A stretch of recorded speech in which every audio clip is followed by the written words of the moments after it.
We're streaming live. Good.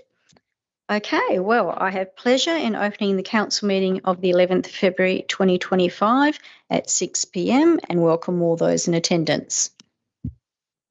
City of Vincent would like to acknowledge the traditional owners of the land, the Whadjuk people of the Noongar Nation, and we pay our respects to elders past and present. We also acknowledge that as the City of Vincent, we have a role to play in working towards reconciliation and justice for the First Nations people. I notice that everybody's here, so no apologies need to be noted. Okay, can I just get an indication from any of the members of the public present if anyone wishes to speak? Can I get an indication? Okay, great. Okay, so if you haven't been to a council meeting at the City of Vincent before, when you come forward to the microphone just there, please state your name and the suburb that you reside in. No need to give your whole address, that's fine. And also, if you are speaking to one of the agenda items tonight, can you please indicate which agenda item it is?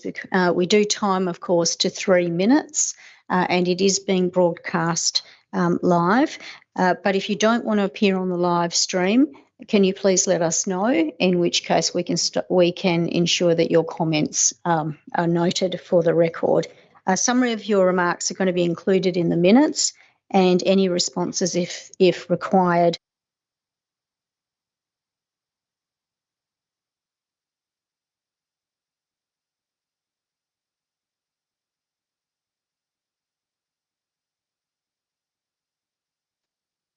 Thank you. Michael Corns from Mount Lawley, and I'd like to say a few words about agenda item 10.1. This is the application by the North Perth Tennis Club to upgrade its female and accessible amenities. And I'd just like to briefly say a few things in support of the application. Briefly, for those who don't know, North Perth Tennis Club, it's one of the oldest community sports clubs in Perth. It's located at 10 Farmer Street in North Perth, and it's been operating there since 1913. We're a community tennis club open to all comers. We currently have between 80 and 100 members, and our members are overwhelmingly from the City of Vincent. What's the application for? Well, it's to upgrade the current female toilet, the shower and the change room, and to convert a second toilet to accessible amenities. Why are we making the application? Well, because the current female facilities are in a poor state of repair. They're split across 2 positions within the club room. They don't present well to potential new and visiting players. And importantly, there currently is no all abilities toilet facility. With recent initiatives by the club to grow their membership, we've seen a significant increase in the number of female members. We've started a new introduction to tennis program for beginners. That's been very successful with about 33 participants, and 25 of them are female, and 12 beginners have become members. As to the club's ability to manage a project like this, the club has a proven capability in this regard. The club successfully run an upgrade program over the last 4 years with various items, upgrade items, the largest being $60,000 upgrade of the court lighting. The club has responsible financial management, and we've got significant in-house expertise to manage a project like this with members with architectural, project management, legal and commercial construction experience.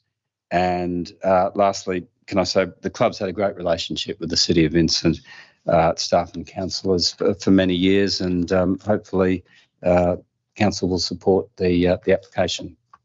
Thank you. Thank you. Who else would like to address the meeting, please?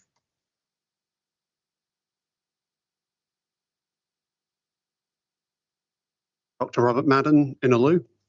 I'd like to address agenda item 13.1. I'm coming tonight from the group responsible cat ownership Stirling, and I'd particularly like to extend my thanks to the City of Vincent and Mayor Zaman for pursuing what we believe is a critical issue. On behalf of the responsible cat ownership Stirling, I want to lend support to the City of Vincent's intentions of pursuing stronger local laws pertaining to the keeping and containment of domestic cats. Domestic cats have enjoyed free reign of suburban Australia since their introduction over 200 years ago. And during this time, cats have become absolutely an important companion to many Australians. However, their impact on urban wildlife has largely been overlooked. And this is whilst the outdated notion that cats need to roam to be happy continues to persist, despite it being neglectful, lazy, and objectively false.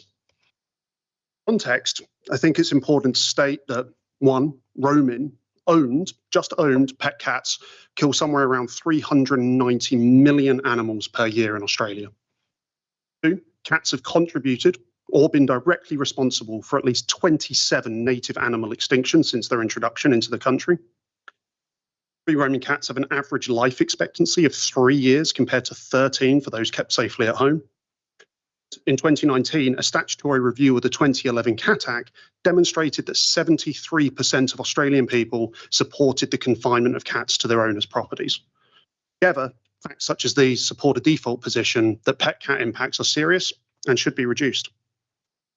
In the City of Stirling, where we come from, we've been active on these matters for around 2 years, presenting to council multiple times, having offline meetings, and really hitting a brick wall, despite having garnered support from multiple esteemed professors on these matters, leading authorities on cat and urban ecology, local vets, friends of wetland groups, local community groups, ratepayer groups, and acknowledgements from councillors across 22 WA local government areas that support the keeping and confinement of cats to owners' properties.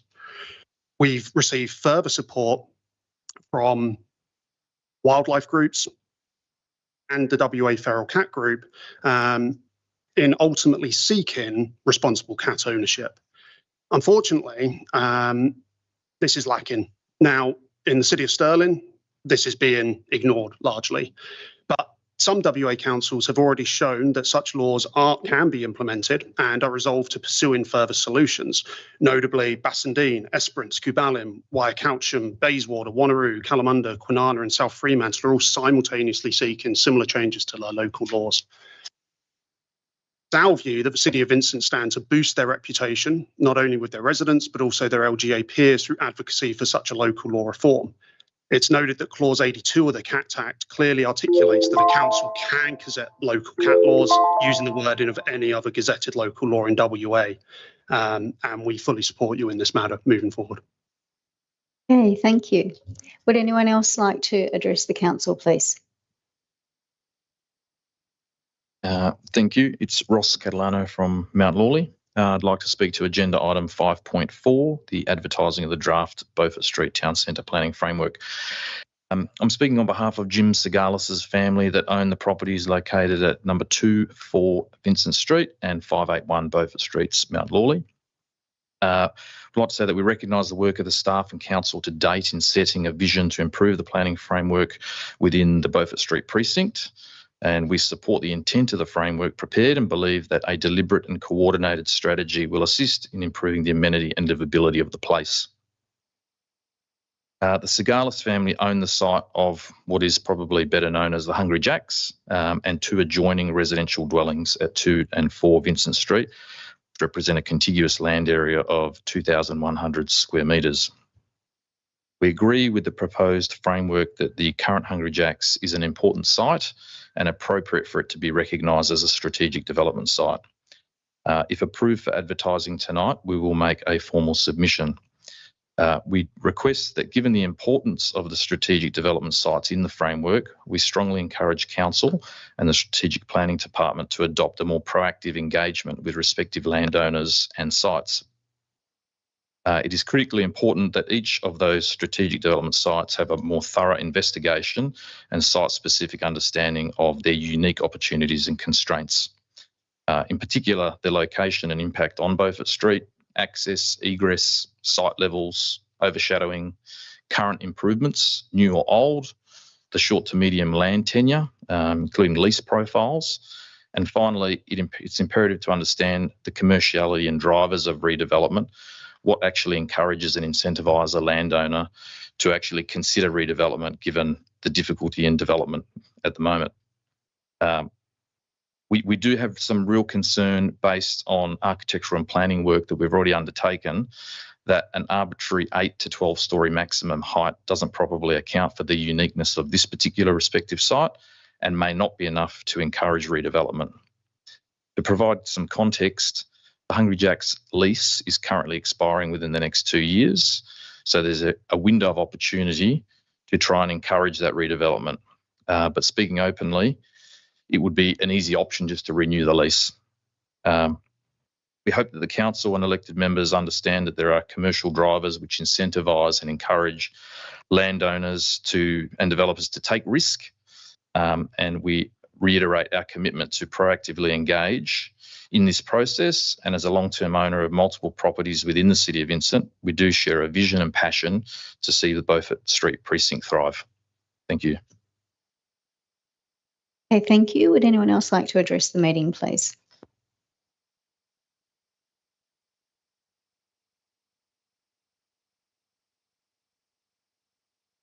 Good evening, Mayor Zaman, CEO and councillors. Leslie Flory, 79 Sass Ave, Mount Hawthorn.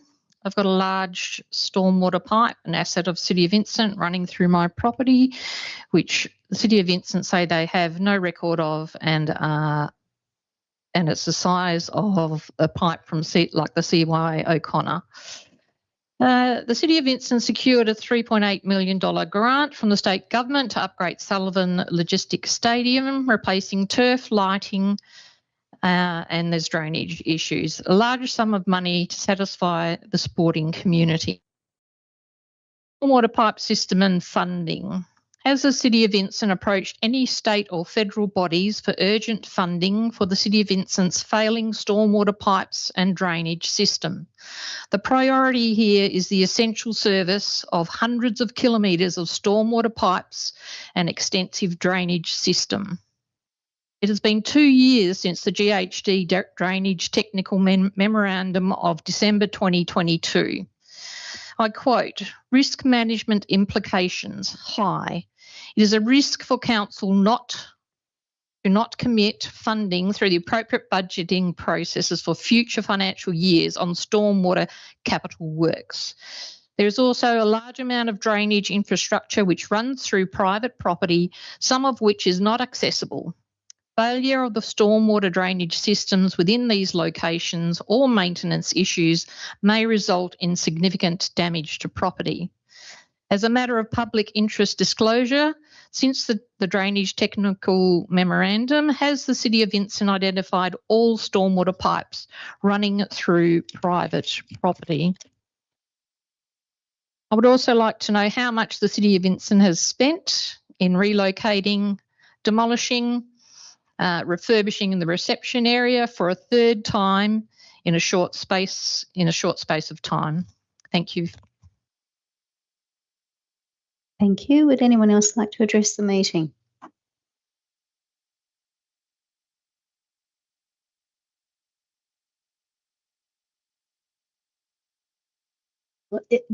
My name's Yvonne Alexander Sharp. Good evening, councillors. I'm an owner of a property at 177 Oxford Street in Leederville. I'm calling about item number 9.1. This is the proposal from a change of use for a small bar and tavern licence, including alterations and additions.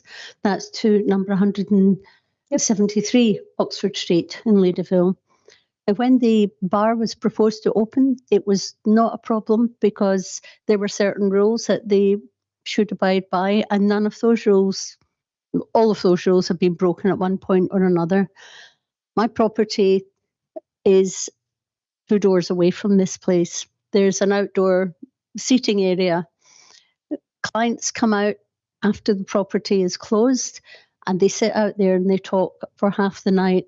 It's also the end of a smoking zone, which is directly next to my property. So people come and they smoke in the archway, which is a driveway, and they smoke in there from that tavern. They also urinate in there. When it gets to maybe about 1 o'clock in the morning and the staff have cleaned up, they pull the bins out and the bins go outside. Maybe it gets about 2 o'clock in the morning and people go through the bins looking for bottles and things like that. So it's a constant disturbance from the bar being open. The music's acceptable. Everything else is acceptable. But this is right next door to residential property. And so I object to the... Also, parking. There's no parking for 200 people in Vincent Street, in Oxford Street, or anywhere around that area. Thank you. Thank you very much. Would anyone else like to address the meeting?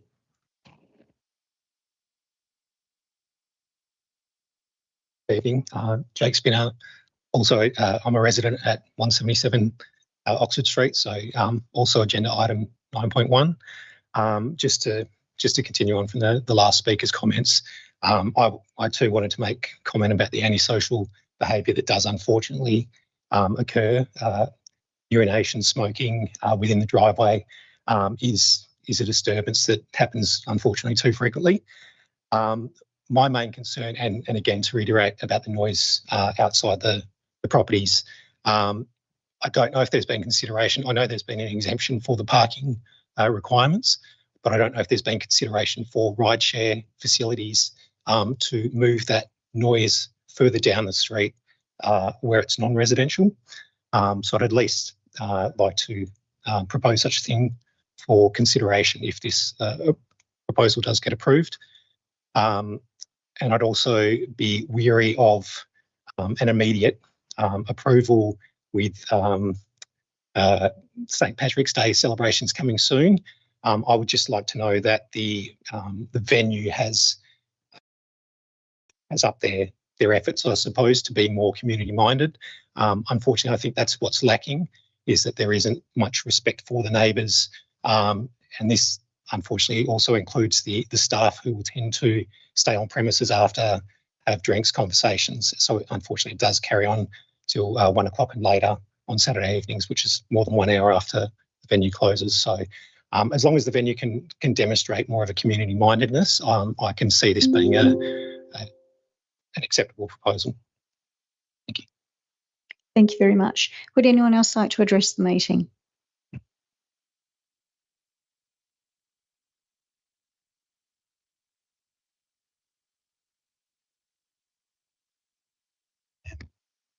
Robert McNally, owner of Robertson Oxford, 173 Oxford Street. I'd like to thank the council here and the mayor.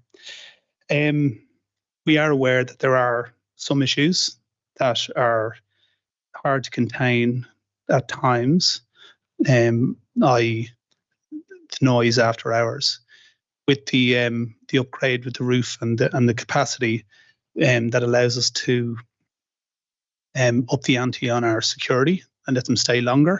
So rather than security finishing at 12:15, they'll be able to stay till 1 o'clock and make sure that all patrons are off premises. In relation to the bins, they only do go out once a week. That's on a Monday evening. They're collected on a Tuesday morning between 6 and 6:30. The bins are never out any other time after that or before that. So that should address that issue. So I'm aware that there are some guys that do come around and go through the bins looking for bottles and recycling, but it's very hard for us to contain that because those guys do seem to come very early in the morning when people are in bed and the venue is closed. So I'm not sure how to address that. Other than that, in relation to the traffic management, we have addressed that in our traffic management plan. But we do find that a lot of people get Ubers to the venue and they also leave in Ubers a lot of the time. So that's all I can say about that. Thank you. Thank you. Would anyone else like to address the meeting?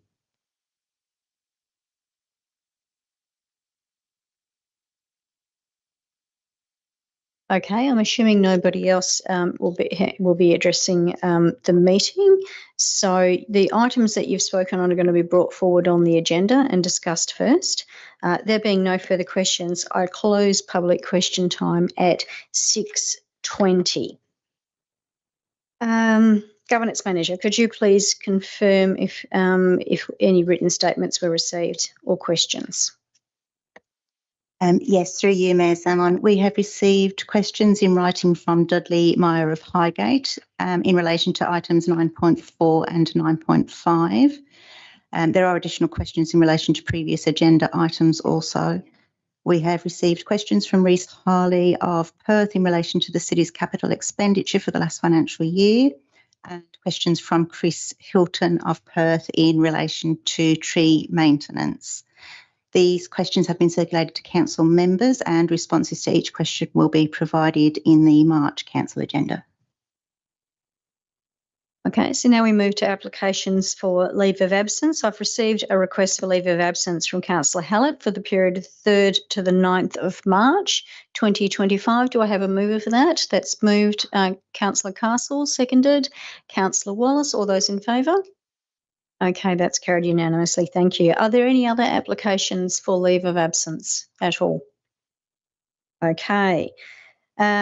So I understand that there are no petitions that have been received. We do have one deputation though, and so I'd like to invite Mr. Bruce Webber of Mount Hawthorn to come forward to speak. You have 5 minutes, and I understand you are speaking on item 13.1. That's correct, yes. So I speak to item 13.1. I'm here representing the WA Feral Cat Working Group, a collaboration of stakeholders across all aspects of cat management. I also speak to you as a passionate conservationist, a lover of pet cats and a local resident. Tonight I will present to you the evidence-based facts on what responsible pet cat ownership means today, informed by the latest scientific research and backed by Australia's leading practitioners in cat care and management. I will help you realise that the only way to deliver near-term solutions for pet cat management is via you, our local governments. First, the research tells us that the best thing you can do for your pet cat is to keep it appropriately entertained while permanently contained.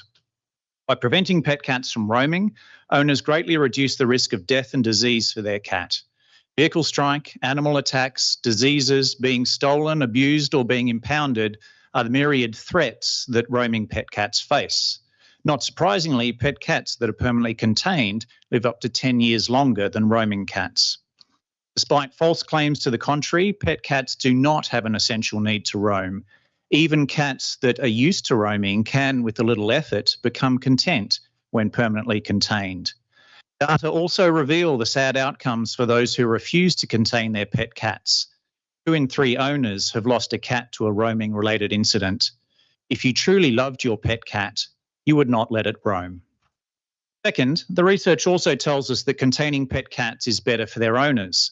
Containing cats reduces the risk of catching life-changing diseases from cats. Toxoplasmosis, for example, can cause illness, miscarriages, birth defects, and mental illness in people. Roaming cats can cause tension between neighbours through nuisance behaviour, such as toileting in kids' sandpits. And for anyone who has witnessed a cat being hit by a car, you will understand the trauma that these tragic and completely avoidable events cause. Third, pet cats have an alarming toll on the killing and maiming of native wildlife. Australia's 5.3 million pet cats kill around 550 million mammals, birds and reptiles each year.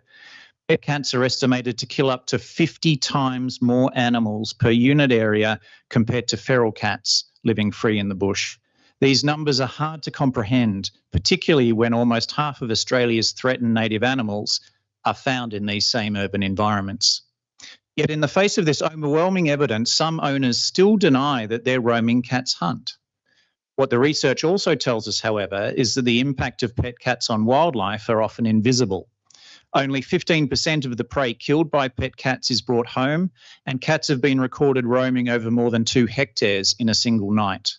Most pet cats will hunt regardless of whether they've been fed or not. Nighttime curfews do not prevent wildlife deaths. They just change what the cat kills.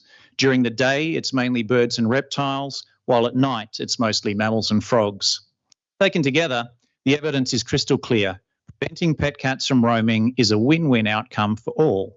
What was, even until very recently, portrayed as an emotive, polarising issue has now become a lot clearer once reputable information and evidence-based decisions are tabled. We are now at a point where the public debate has moved beyond the what to the how of getting on with the right and responsible thing to do. We know that the community wants responsible pet cat ownership, including containment. You've heard the stats from the 2019 Cat Act review that 73% of people want containment. This result's now 5 years out of date, and community sentiment, largely due to improving awareness, has swung even further in support of containment. Containment is not logistically challenging. Effective pet cat management, including containment, is implemented in cost-neutral and efficient ways across many local governments from the eastern states already. We do not need to reinvent the wheel. Some say that a review of the Cat Act could provide a meaningful solution, yet even if recommendations from review were enacted promptly, solutions would not be in place for many years, 2030 at the very earliest. We need solutions now. As you have recognised, it is local laws that provide the most accessible near-term solution for preventing cats from roaming. Expert legal advice clarifies that existing state legislation is suitable for creating local laws for containment, despite what outcomes for other local governments may suggest. Every year that we delay effective cat management laws across Western Australia, we effectively endorse poor animal welfare outcomes for countless pet cats, increase the risk of human illness from cat-borne disease, enable the deaths of tens of millions of native animals. I encourage you, councillors, to support and engage with this motion for the sake of Vincent's pet cats, community and wildlife. Thank you. Thank you very much. Okay, so now we move to the confirmation of minutes, and that the minutes of the ordinary meeting held on the 10th of December 2024 be confirmed. Do we have a mover for that? That's moved Councillor Wolf, seconded Councillor Warner. All those in favour? Okay, that's carried unanimously. Thank you. So I have a few announcements or a few comments that I wish to make from the chair. Councillors may be aware we have a state and a federal election coming up. Just thought I'd tell you in case you weren't aware. But one of the things I'd like to talk about tonight is I want to touch on the issue of political donations, because it's one of those matters which is we're going to very much be seeing the impact of that in the next couple of months. Now, we know that planning and development is an area that carries huge consequences for our communities, and it can also be extremely lucrative and very dependent upon government policies and decision making. So every year when the political donation disclosures come out, the biggest corporate political donors are those who stand to benefit the most from government contracts, and also those who lose the most from increased regulation or taxation. In WA, property developers have remained one of the largest industries providing direct political donations in this state, but also still across Australia. Along with extractive industries, they are one of the groups with the most to gain and also the most to lose when it comes to matters of government regulation and reform. So it is unsurprising, I think, that we see these industries tend to be amongst the biggest political donors, because money, frankly, can get access to decision makers. Now, in no way am I casting any aspersions on any of the people who are currently in Parliament, either at a state level or a federal level. From a systemic issue, access to ministers and their senior staff is one area in which we do have the least transparency in Western Australia. Managing the corruption risk in this area poses an ongoing challenge. It's also a very big challenge to manage the risk of a patron-client relationship in which corruption is much harder to detect.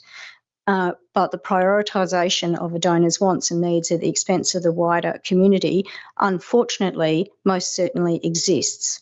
Here in WA, over the last decade or more, we have seen successive changes to our planning laws, which have steadily removed or diluted the role of elected local government officials. Instead, we're now more like the planning system within the eastern states.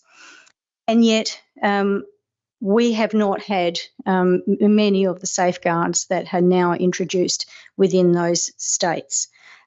Where there have been enormous problems in the eastern states, ministers and where ministers have been directly involved in planning and decision making, there has been a history of planning ministers being stood down for poor behaviour in this space. So in other states, to ameliorate some of that risk, caps and bans have been implemented on political donations from the development sector.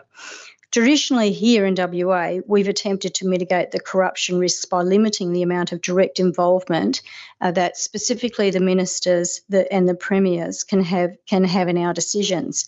The WAPC and the DAPS make decisions, and the Department of Planning, Lands and Heritage provides frameworks, and the structure of that decision making is intended to be at least relatively arm's length. But this, instead, we have pushed more and more towards our elected officials at the state level and the federal level having much greater input in these very large decisions, but none of the leashing of the development industry and how it engages with the minister and the political system. I note that if I, as the Mayor, meet with a developer, I am expected to make full notes of that, and there is transparency. And yet I'm not even in a position most of the time to make any sort of decisions around whether a particular development will go ahead. So we have in this state got all the streamlining provisions, but little of the checks and balances that other states have got. And that's before I even get into third-party right of appeal, but that's for another day. So I did want to at least make that comment, and I hope that any future government decides that they are going to take a leaf out of the books of other states and start looking at whether we can start limiting developer political donations. I spoke to a developer about this once, and he said, "You know what, Alison, I hope you managed to get that. It would save me a lot of money." Anyway, that aside, on a very positive note, I would like to commend the Perth Festival for what was an amazing launch of the Perth Festival out at the East Perth Power Station. For those of you lucky enough to have made your way over there this weekend, you will have encountered an absolutely vibrant and amazing use of this extraordinary space. I personally want to acknowledge the good work of the Perth Festival people, but I also want to say a huge thanks to the City of Vincent team, because this was a cross-departmental effort, I'm aware of that, with planning and with engineering and with comms and with the events team. You have done a spectacular job. You make us proud. Thank you so much for being a part of this. I'm hoping that this is going to be just the first of many events out there, and that we will start attracting the necessary interest to be able to have this as a revitalised future community hub for the state of Western Australia. If you haven't been there yet, go. It's amazing. Anyway, CEO, do you have any declarations of interest that have been presented to you? Mayor Zaman, no, none received for tonight. Does anyone here wish to declare a declaration of interest? Councillor Castle. Thank you, Mayor. I actually have a question for the CEO, if he could give advice as to whether it's required for me to declare a conflict on item 11.3, as I was in receipt of a crossover subsidy in November for my property. Through the chair, I confirm that you do not need to make a financial interest because you're just receiving the report. You're not making a decision on the report. Thank you. Are there any declarations of interest that need to be made, or any questions that anyone has just to be making sure you're very careful? Okay, thank you very much. Okay, so The items which have been which have been raised already are 10.1, 9.4, 9.1 and 9.5. We do have some absolute majority decisions, which are 10.3 and 12.1. None of which people have needed to declare a conflict of interest on. And now I'm going to see which items, in addition, councillors wish to speak to. Councillor Warner. 9.6, thank you. Okay. Councillor Wallace. Yeah, 17.1. Thanks, Mayor. Sorry. Yes. I will just explain. 17.1 will be going into. Will be going behind. We'll need to go into its confidential session, so we will be discussing that anyway. Okay. Councillor Fontaine. Councillor Castle. 13.1, although that's probably already extracted. 13. Yep. Okay. Councillor Greer. 9.3. Councillor Alexander. Councillor Wolf. Councillor Hallett. 9.5. And no, that's been mentioned. I also wanted to discuss 10.2, and I also want to discuss 12.4. Okay, I'll just work out which items we're going to deal with en bloc.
Okay, so the items that are proposed to be moved en bloc are items 9.2, 11.1, 11.2, 11.3, 11.4, 11.5, 11.6, 12.2, 12.3 and 12.5.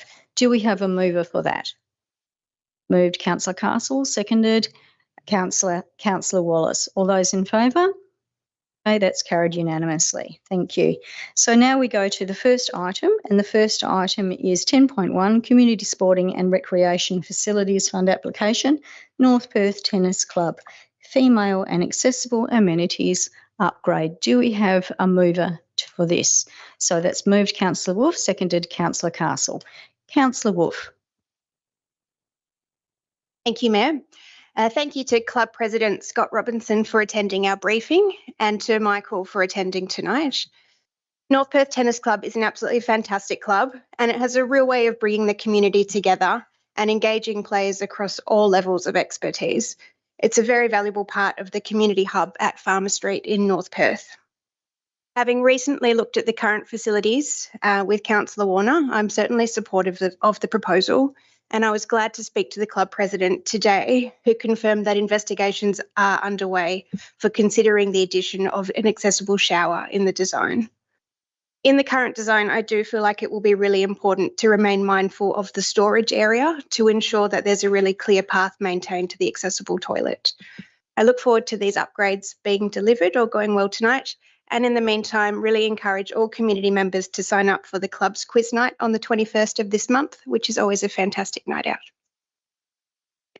Councillor Castle. Thank you, Mayor. I'm also supportive of this. I think it's a fabulous step forward for the club. It's also a very small financial input from the city and from the club, which is a pleasant surprise. I did have some questions given I was absent last week, and I just hope we could address some of them. I note that the plan does not include an automatic door. Do we have an assurance that this still meets the relevant standards without the automatic door? Through the chair, yes, it meets the relevant standards. The club decided to go that way as cheaper, and because it's a retrofit of an old building, they felt that this would be more beneficial at this time. If we had more room, time, money, yes, we'd look at an automatic door. So is an automatic door something that could be added later with this design? Through the chair, we'd have to look into that. As the club mentioned, they do have a lot of expertise in their area, lawyers, architects and the like. I'm sure they've looked at it thoroughly as to what they could get the best bang for their buck at the moment, but we'll approach that question as we look to get the grant through and look at the design, the final design and the project in a whole when we get to that point. Thank you. It'd be good to know that that's a possibility in the future. I similarly had some concerns about the access to the toilet through the storeroom, and just wondering what conversations or assurances have we had from the club that that can be kept clear, that access is clear. Through the chair, we've had some good conversations with the club, and we've been down there numerous times. They're a very good club, icons, looking at the housekeeping. Always present the facility well, and if you've been there regularly, look after it immaculately, the courts, the club rooms. So we're very confident that they'll be able to look after that space. And we do take pride in our facilities around Vincent, so we'd be checking in on that one as well. Thank you. That's great to hear. And I know in my visits to the club, it's always looked fabulous. So I'm sure that they'll do a great job. I'm very supportive and glad to see more facilities added for both female members and for people needing accessible services. Councillor Greer.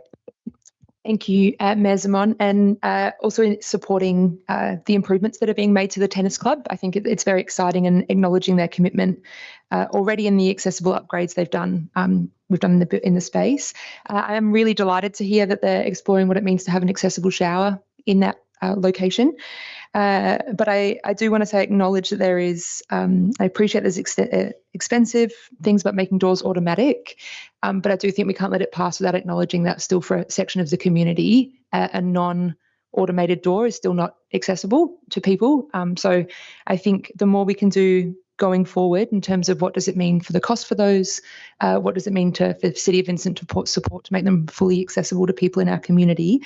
By way of example, even someone temporarily on crutches might struggle just to push that door a little bit and be wobbly, So I think for everyone in our community to keep using our facilities and feel incredibly welcome, it would be excellent in the future to see what we can do about accessible doors above and beyond the National Construction Code, because it's still not inclusive for everybody, despite what it says on the tin, especially not in Western Australia. Anyway. Would anyone else like to speak to this item? I'd like to speak in support of this item. I think it's excellent if we're doing anything that we can, particularly to do upgrades for people with accessibility issues. But obviously, I have seen the state of the toilets, and although very clean and obviously very well maintained, it's nevertheless very dated and needs to be significantly improved. So that's good. I also want to acknowledge that these sorts of upgrades are not simply for the use of the tennis club, that other community groups like to be able to use the tennis club as well, that space. And so it becomes all the more important that we do ensure that we are improving access to that space for community groups who wish to use that as well. North Perth Tennis Club is a great little club. We've got 3 clubs here in Vincent. And each seems to occupy a particularly important role in the community. Obviously, we've got our sort of professional one really, which is the Leederville Tennis Club, and we've also got Lowton Tennis Club, which is the only LGBTIQ tennis club in Western Australia, and it is very special. And then we have North Perth, which has managed to position itself as very much a community-based club where you can come along and have a bit of a game, even if you're not particularly great, which is not to say that the people that are playing there are not good, because I do believe you just won the Vincent Cup, didn't you, at the recent times? Yes. So even though you've set yourself up as the amateur club, you still managed to beat the others. So well done. Congratulations. So I think this is good. I'm glad that we're looking at these necessary upgrades to this important community facility. Would anyone else like to speak on this matter? Councillor Wolf, is there anything you'd like to say in conclusion? I'm going to put the motion. All those in favour? Okay, that's carried unanimously. Thank you. Okay, so the next item is going to be 9.4, advertising of the draft Beaufort Street planning framework. Okay, do I have a mover for this motion? Okay, that's moved Councillor Hallett, seconded by Councillor Castle. Councillor Hallett. Thank you, Mayor. I guess firstly, big thank you to the planning department. They're award-winning for a good reason. This is an extensive body of work, both this and the other item, in terms of the town centre planning frameworks. It's really exciting to be at the point where we're about to go out to advertising of this, if approved tonight, after quite an extensive consultation and process working with community to develop, I guess, what their vision of Beaufort Street Town Centre should look like, with this level of granularity and also quite a bold vision around meeting density targets, but being mindful and respectful of residential areas and trying to find that balance between the two. So I'm very happy to support this. We had some discussion last week around some of the terminology, and so there's an amendment that I'll move in a moment, but happy to open up to hear from the other councillors. Councillor Castle. Thank you, Mayor. I'm also supportive. I think it's great to see these frameworks moving forward, and looking forward to seeing what the community thinks. I note the proposed amendment on the yellow, which I look forward to being presented. I did have a question in relation to comments in the gallery around engagement with owners of the strategic development sites. Can administration let us know what has been done and what's proposed to be done, perhaps, or during the consultation and following the eventual adoption? Through you, Mayor Zaman.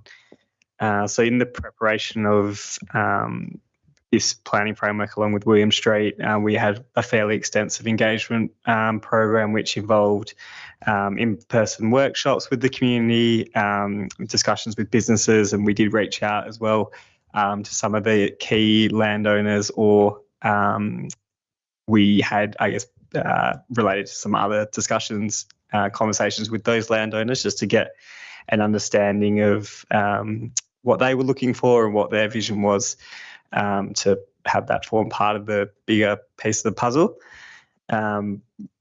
If it's adopted tonight for the purpose of advertising, we will run a similar level of engagement. So we'll go back to all the people who engaged previously, plus going back out to the businesses, back out to the surrounding residents. And again, we'll reach out to those key landowners to make sure that everyone has an opportunity to input on whether we have got it right or how we can improve if we can.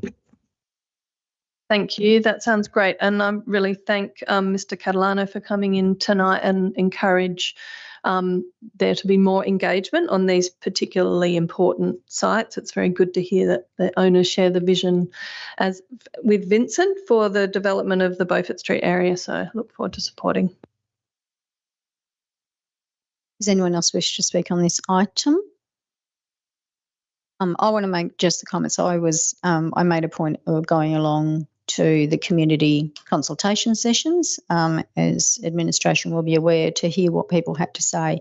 And I was really delighted at the intelligent and enthusiastic and informed way in which the residents were engaging with the discussions when they were talking about the competing demands we have as an inner city council, trying to address some of the ongoing issues we have around traffic, but at the same time wanting to have vibrant town centres and wanting to make sure that people are able to afford to be able to buy into our areas and to be able to make the most of it.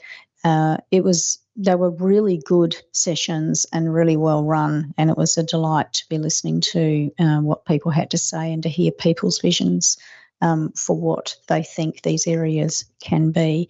I'll be very interested to see the feedback that comes back when this goes out for community consultation, capturing, as I know it does, so much of what people were saying within those workshops.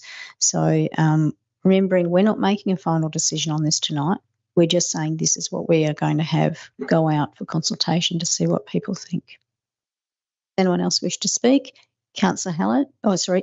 Does anyone else wish to speak? Okay, Councillor Hallett, you had an amendment you wish to move. Thank you. Yes, I'd like to move the amendment on the yellow, which is essentially updating the references to maximum building height to community benefit height, and I'll talk through why the reasoning around that, and then also looking at the strategic development sites, moving from 12-storey maximum to a community benefit height of 16 stories. So is there a seconded to that amendment? Seconded, Councillor Castle. Okay, Councillor Hallett. Thank you.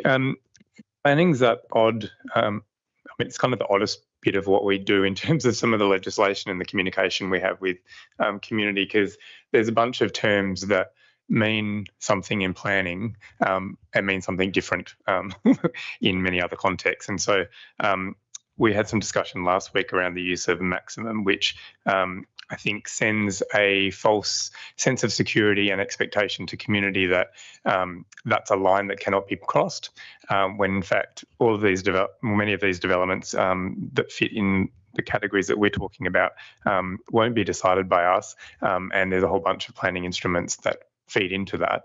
And the reality is that those maximums can't apply as a firm line, because if they meet other policy objectives and provide community benefit, then that's fantastic. And I think one of the challenges we have in balancing these different tensions is that height is a very blunt instrument to talk about impact on local community.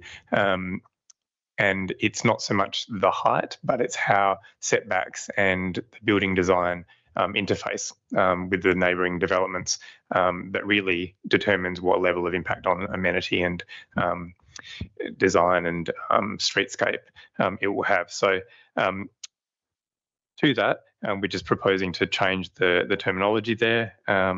These are applications that will not be approved by us.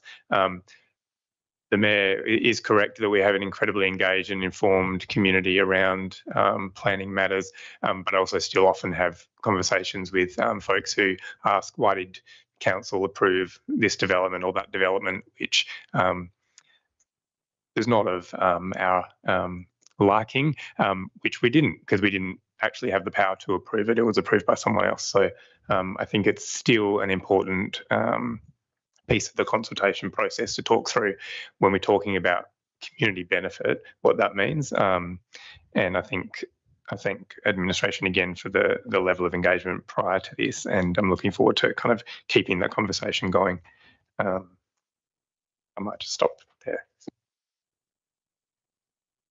Councillor Castle. Thank you, Mayor. I'm supportive of this proposed amendment across the conversations that happened last week in relation to the word maximum. And I think this is a sensible amendment to propose. I think that, as Councillor Hallett said, part of this conversation is around setting realistic expectations with both the community and developers and other people who might seek to build up properties in these areas. The word maximum probably does have different meanings for different people, and we have seen that create problems in the community where their expectation is that it would never go higher than that, and that as we know, there's many reasons why we might consider, or another body might consider, a taller height than what is in the framework.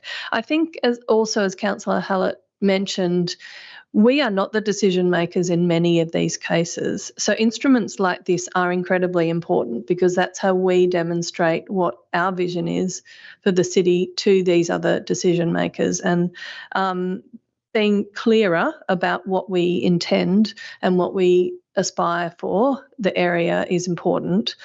Yeah, so I am supportive and look forward to hearing from others. Does anyone else wish to speak to this amendment? Councillor Wolf. Thank you, Mayor. Absolutely supportive of this amendment.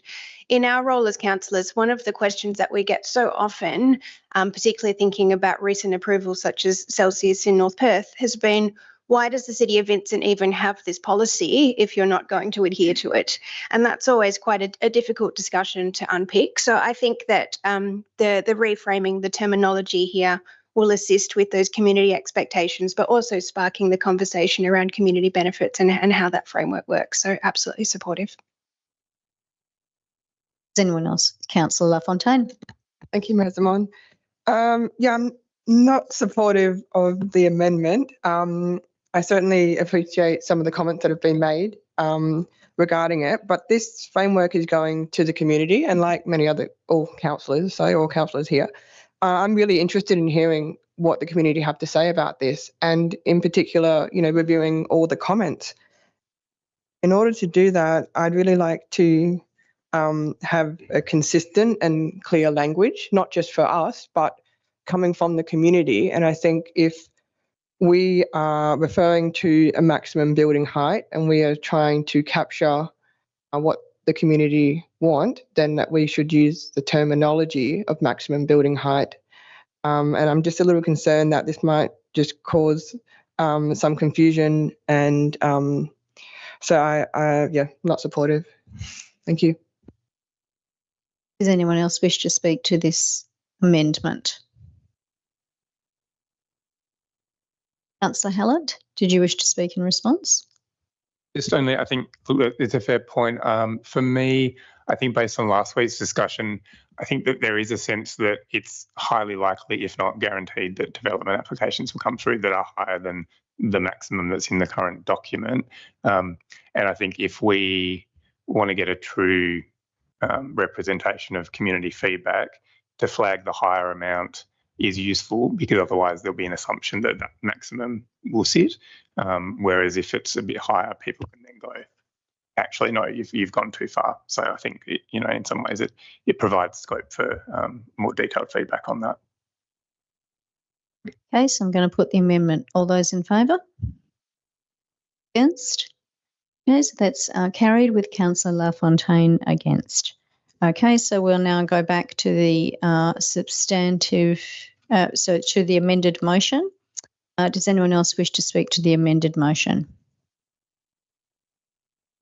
Okay, so do you have anything further to say? I'm going to put the amended motion. All those in favour? Against? Okay, that's carried unanimously. Thank you very much. Okay, so now I'm going to move on to the next item, and the next item is 9.1, Oxford Street, Leederville, proposed change of use from a small bar to tavern, including alterations and additions. Do I have a mover for this proposal? Do I have a mover? Moved, Councillor Castle. I can't move from the chair. Seconded. Do I have a seconder? Seconded to Councillor Warner. Councillor Castle. Thank you, Mayor. I'm somewhat undecided about this, hence my reluctance to move, but here we are. I have some questions before I consider further. There was a question, or there was some commentary in the gallery around noise, particularly after hours, after closing hours, and I'm just wanting to know if there's anything that we could condition to address that issue. Through Mayor Simon, the noise after hours is managed through the venue management plan that's been submitted. So there's a couple of measures in there that could control some of those concerns raised through the gallery. So there's a specific measure within the venue management plan that requires set up and pack down to occur within the approved operating hours, which is at 12 a.m. Monday to Saturday and 10 p.m. on Sundays. And additionally, within that, there's no activity to occur outside of those operating hours. So if that noise after 12 a.m. was to continue to occur through staff using the area, that would be a breach of the conditions of approval, which we require for them to operate in accordance with the venue management plan at all times. So that's specifically about the noise from staff using that area and pack down setup, etc. In relation to the noise associated with the waste and the bins being taken out, there are also measures within the venue management plan regarding that as well that would safeguard or reduce some nuisance raised by within the gallery. So specifically, there's measures that waste disposal, including bottles, is required to occur also during the operating hours, so before 7 a.m. and not after 10 p.m.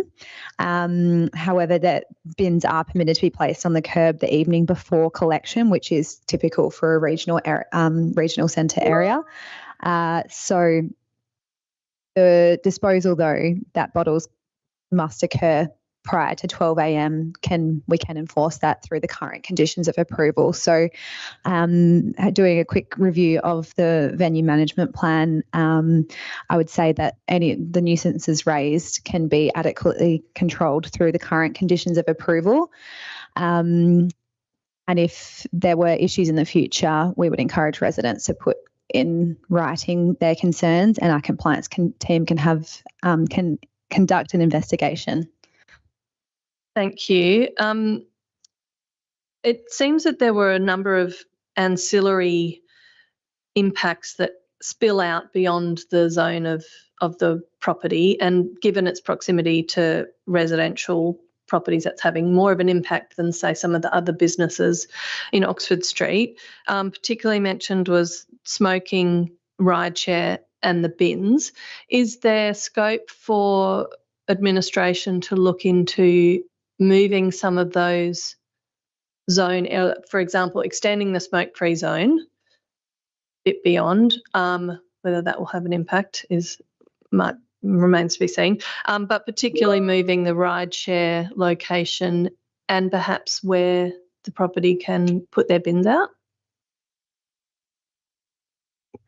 Through Mayor Zaman, the site is within the Smoke-Free Town Centre, so we can issue infringements or enforcements within this specific area if it is an ongoing nuisance.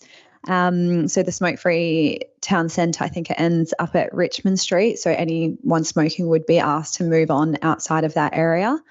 In addition to that, as part of this application, the most appropriate location for bin collection would be outside of the premises, but we can work with the operators ongoing in regards to their venue management plan.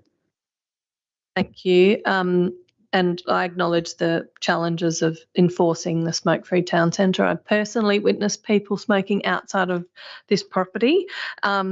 That's something that we will obviously continue to work with and would encourage engagement with the business owners to help enforce that.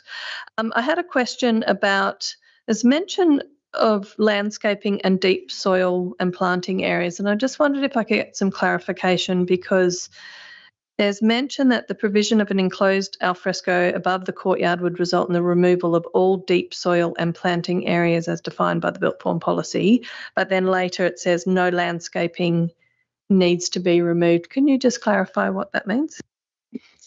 Through Mayor Zaman, yeah, sure. So essentially the definition of deep soil zones specifically speaks to that the zones cannot be covered with impervious materials. So as soon as you put a roof over a landscape area, it technically doesn't meet that definition. So by proposing the enclosure of that rear outdoor area, the proposal doesn't meet the definition of deep soil. However, the landscape outcome on site is intended to be retained as it is. So there's a couple of garden beds within that outdoor area and 2 mature trees, and that's all proposed to be retained. And essentially in the roof, they've proposed skylights to maintain light into those spaces, and our parks teams are satisfied that they would all be able to be maintained. So it's a bit of a technicality with the definition, but the outcome will remain the same. Thank you.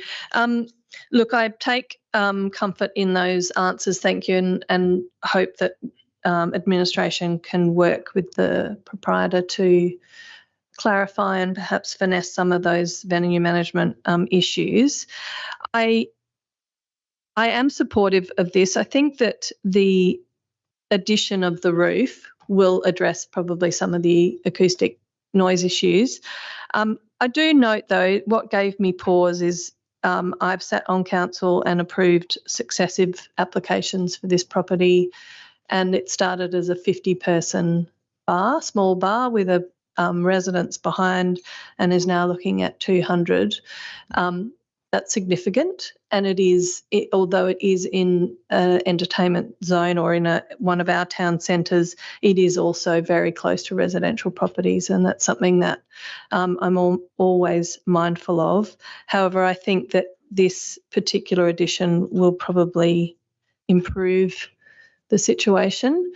I don't have an issue with the parking requirements or waiver. I think that's appropriate in the town centre that we have, which is well serviced by public transport, and also would hope that not too many patrons who are visiting a bar are driving there anyway. So I'm happy to support.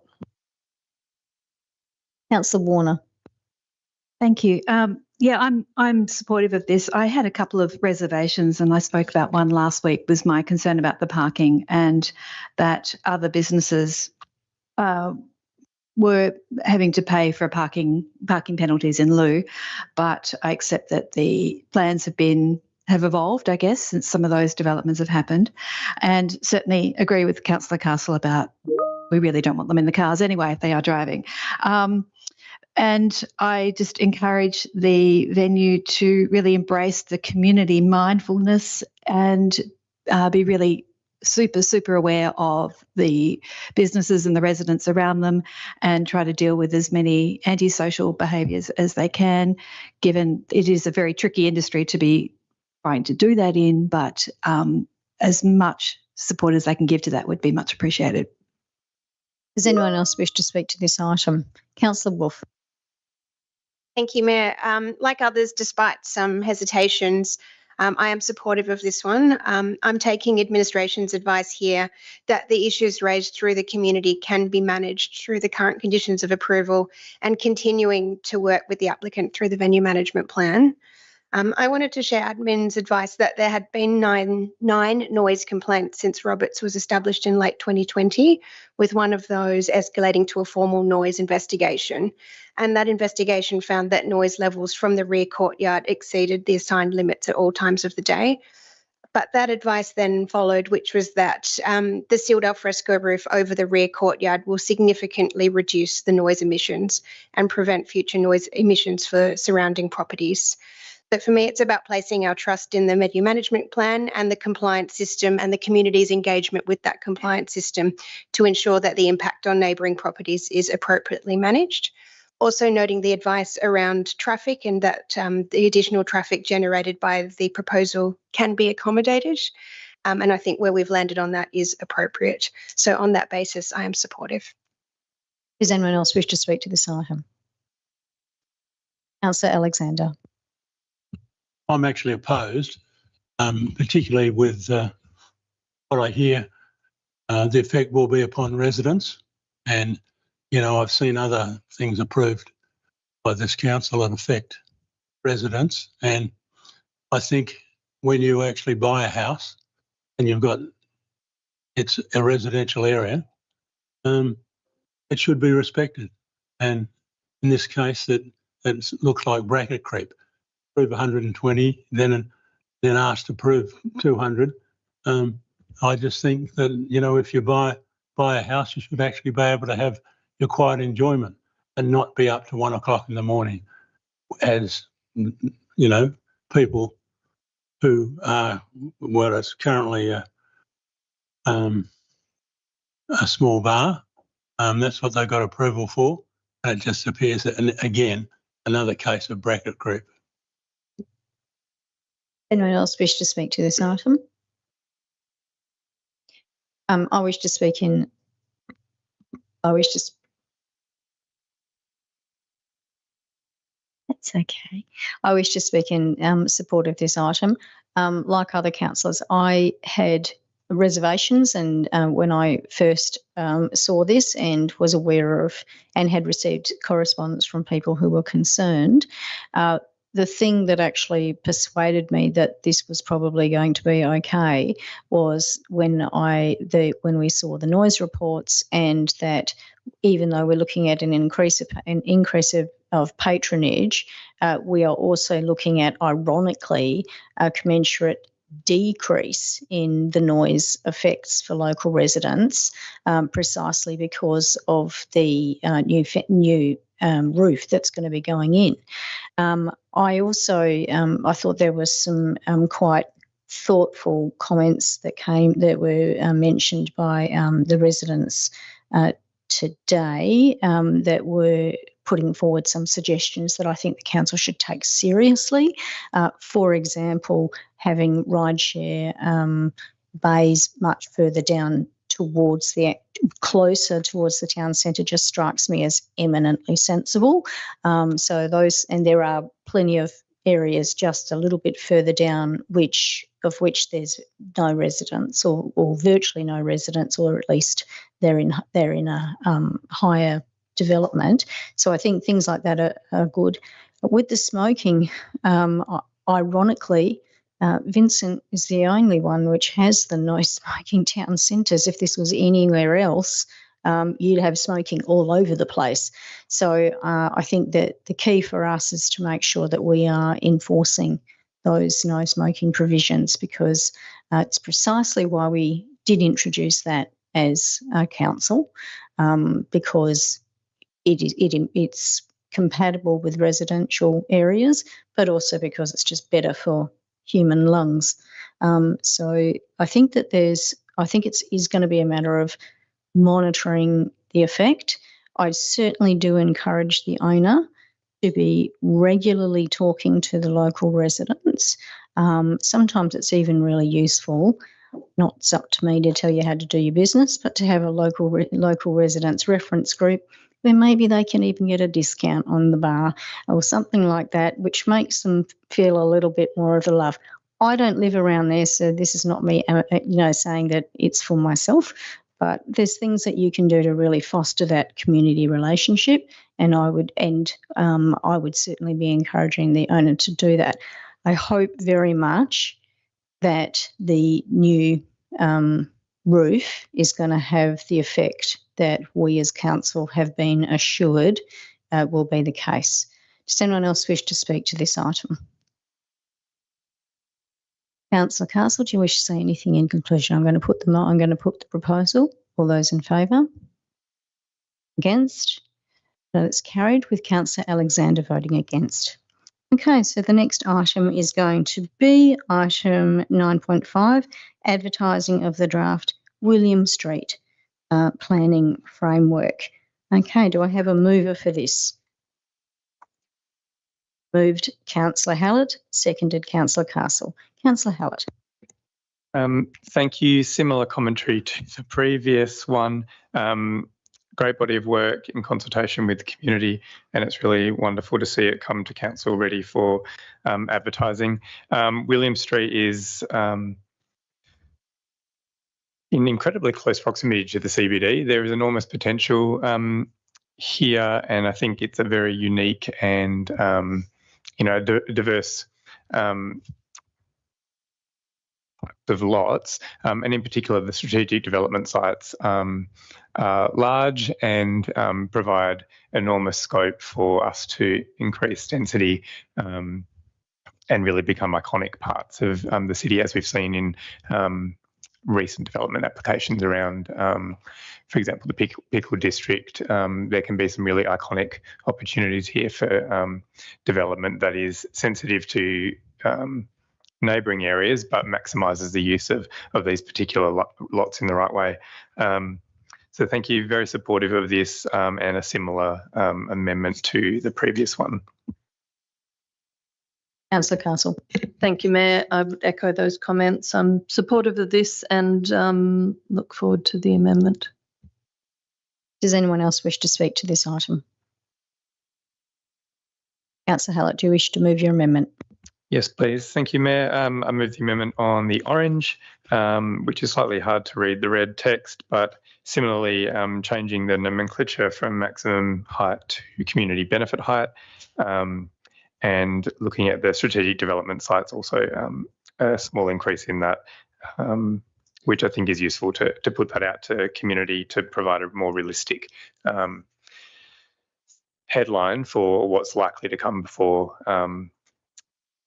any development application panel or body, state government body for development, and so that we can get some meaningful feedback through the consultation process. Do I have a seconder for this? Seconded, Councillor Castle. So, Councillor Hallett, have you said what you wanted to say? Apologies, I spoke too soon. That's okay. Councillor Castle, do you wish to say anything? Just to say I'm supportive of the amendment for all the same reasons as the previous item. I wanted to just add, though, that I think it's important that we're balancing both the community's appetite and comfort levels of building height with the very real need for density, and that part of what these frameworks need to do is send a clear message to both the community and to developers that we're seeking a level of density and a level of height in these particular areas that have been identified. We have very real targets to meet, and it's important that not only we set our maximums, but that we also encourage the right density in the right places. And I think this helps with that by making it clearer that that it's not a hard and fast top level, but that there's opportunities for adding both extra height when there is a community benefit. Does anyone else wish to speak to this amendment? Councillor Hallett, do you have anything to say in reply? Can I put the amendment? All those in favour? Against? That's carried with Councillor LaFontaine voting against. So I come back now to the amended motion. Does anyone wish to speak to the amended motion? Councillor Hallett, do you want to say anything in reply? Okay, I'm going to put the motion. All those in favour? Okay, that's carried unanimously. Thank you very much. So now we move on to the next one, which is 9.3, proposed amendment number 13 to local planning scheme number 2 and review of local planning policy short-term accommodation. Do we have a mover for this? It's moved Councillor Greer. Do we have a seconder? Do we have a seconder? Seconded Councillor Hallett. Okay, Councillor Greer.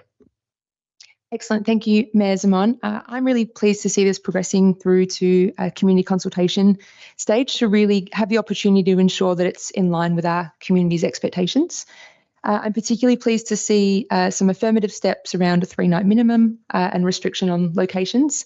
I feel like these will go some way to ensuring that our approach to short stay accommodation in the City of Vincent is in line with our community's expectations. And I really believe that our community's expectations are to do what we can, have appropriate short stay accommodation, but overwhelmingly to prioritise long-term homes in the City of Vincent.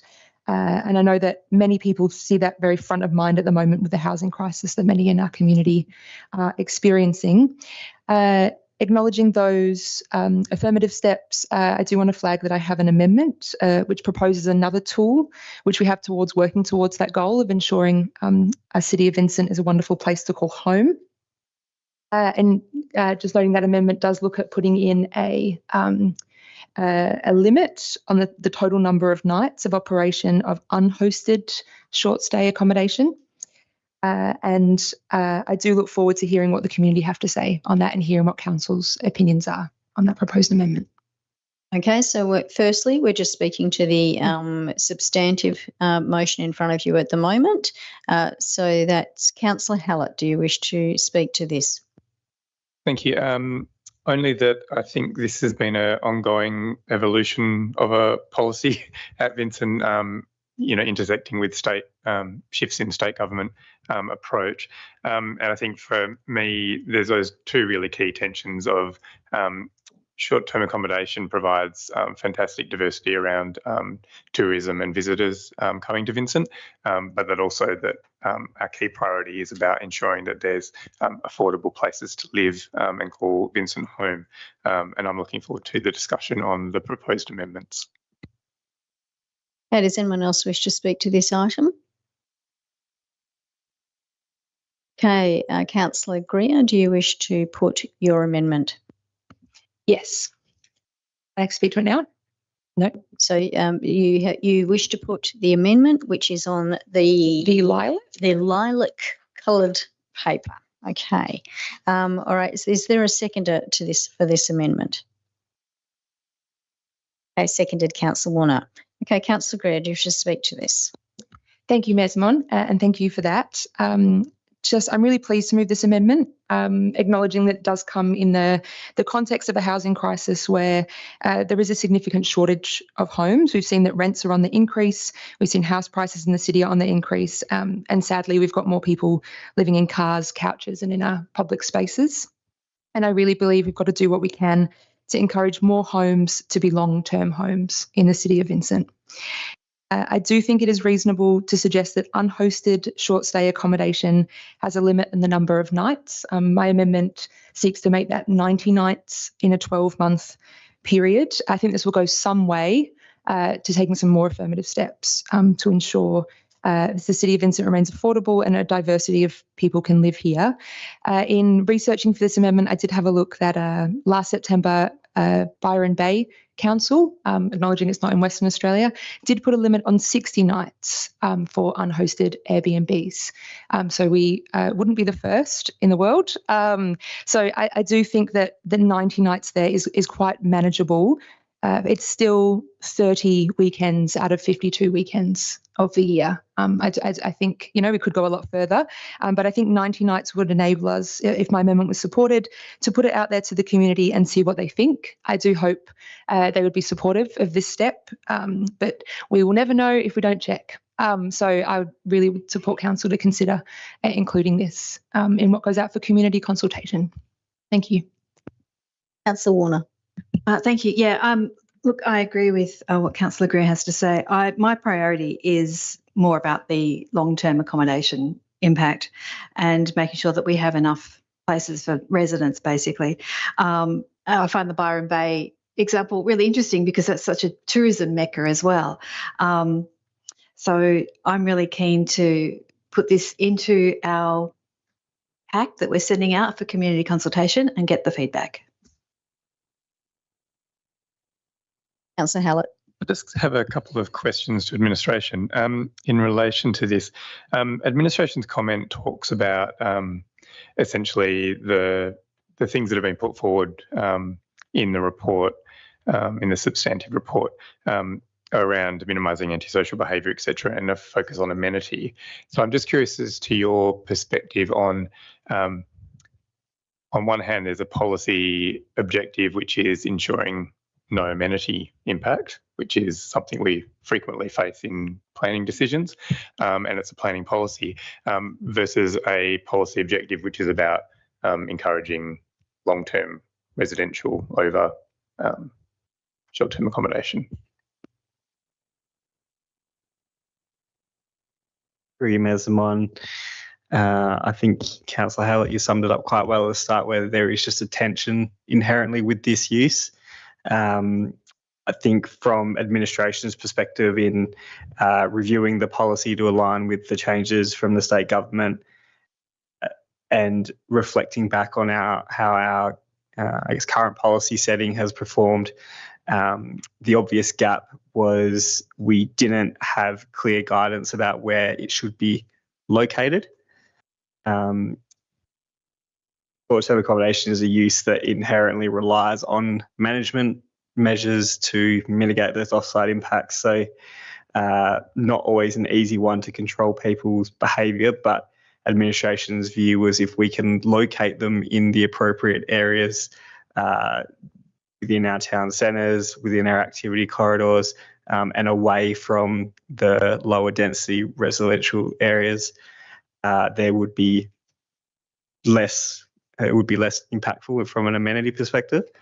And by locating them in those areas, there is also, I guess, a flip side of not necessarily taking up long-term housing stock that could otherwise be used for residents.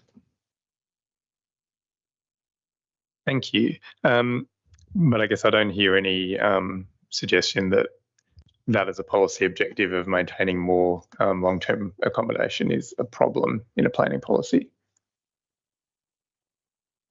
Through you, Mayor Simon, housing affordability and access is probably more inherently through the city's local planning strategy, and that deals with actions of how and where we want residential properties to be located. But I guess actual housing availability is one where local government probably has a limited scope to influence. I guess, except this could be one of the perhaps small but useful levers to look at. I guess I'm supportive of the amendment. I think that we, quite rightly, as Councillor Greer said, would be good to have the discussion with community about how far they want us to go. I know there's another proposed amendment potentially that goes further. I think the 90 days I'm agnostic on. I think that there's probably circumstances where a family who wants to go on holiday and lease out their place for a couple of weeks is perfectly compatible with encouraging affordable accommodation and homes. So yeah, happy to support. Does anyone else wish to speak to the amendment? I wish to speak to the amendment. I support the amendment that's been put forward by Councillor Greer as just one of many potential ways in which we can mitigate the effects of unhosted short-term accommodation. My view is that I really see little role for unhosted short-term accommodation at all in the city of Vincent. The reason for that is because we are so close to the CBD with a plethora of unhosted short-term accommodation options, including our hotels. We have entire industries that are literally within 1 or 2 k's away from where people are living. We live in high-density environments, and tonight we have moved for public consultations to become even more high-density. And the risk you have with unhosted short-term accommodation within places like the City of Vincent is you have a tendency to attract people who are going to treat that as a party house, which makes it absolutely miserable for the residents who live here permanently. It also disrupts a sense of community because you've got people coming and going that don't have any connection with our area. And I am not persuaded at all about this idea of simply limiting it to our corridors, for example, because in Vincent, our corridors directly abut all of our residential. This is an inner city environment. So I'm gravely concerned about this. I have got a couple of motions on sitting that I'll speak to in a moment, but at the very least, I think this goes some way towards, we should at least have consultation around it, so it goes some way to at least potentially mitigating the effect of unhosted short-term accommodation. And we need to be clear that that's the bit we're talking about. I haven't heard anyone speak in objection to hosted short-term accommodation. If you have a granny flat or something like out the back and you want to do something like that, knock your socks off. That's absolutely fine. It's when you have party houses that are in the middle of residential areas that is the problem. And our corridors are residential areas, even if it's not categorised as such. But I am persuaded that sometimes maybe if people are going on holiday and they want to be able to have their place open for people to be able to use, well, look, maybe yes, possibly. But that would be a very rare exception, I think. Otherwise, I'd be saying really hard to justify, particularly in this housing market. So I support the proposal put forward by Councillor Greer. Does anyone else wish to speak to the amendment? Councillor Greer, is there anything you wish to say in reply? No, that's it. Thank you. Okay, I'm going to put the amendment. All those in favour? That's carried unanimously. Thank you. Okay, so now I move back to the amended proposal. Does anyone wish to speak to this? Okay, I will. I've already said a lot of what I wanted to say before. I note that there are two proposals that I have got in front of me. So one of the proposals that I've put, because it just made me feel better to do it, was to actually ban unhosted short-term accommodation entirely within the City of Vincent. That is the proposal which is on the light green, almost olive coloured paper in front of you, and to designate it as an X use in all zones except the centre zone. And so that really feels like what it is that I want to do. However, I'm going to advise that I won't be moving that amendment as much as that really I feel like framing it and putting it up as something I wish I could have. And the reason I won't be moving that amendment is because I'm concerned that by taking it out completely, that it won't get supported by state government. And I don't want us to lose the important mitigation efforts that we're attempting to put in with putting forward ways to limit the extent of unhosted Airbnbs that we've got, that we, did I say that? Unhosted short-term accommodation that we have here in Vincent.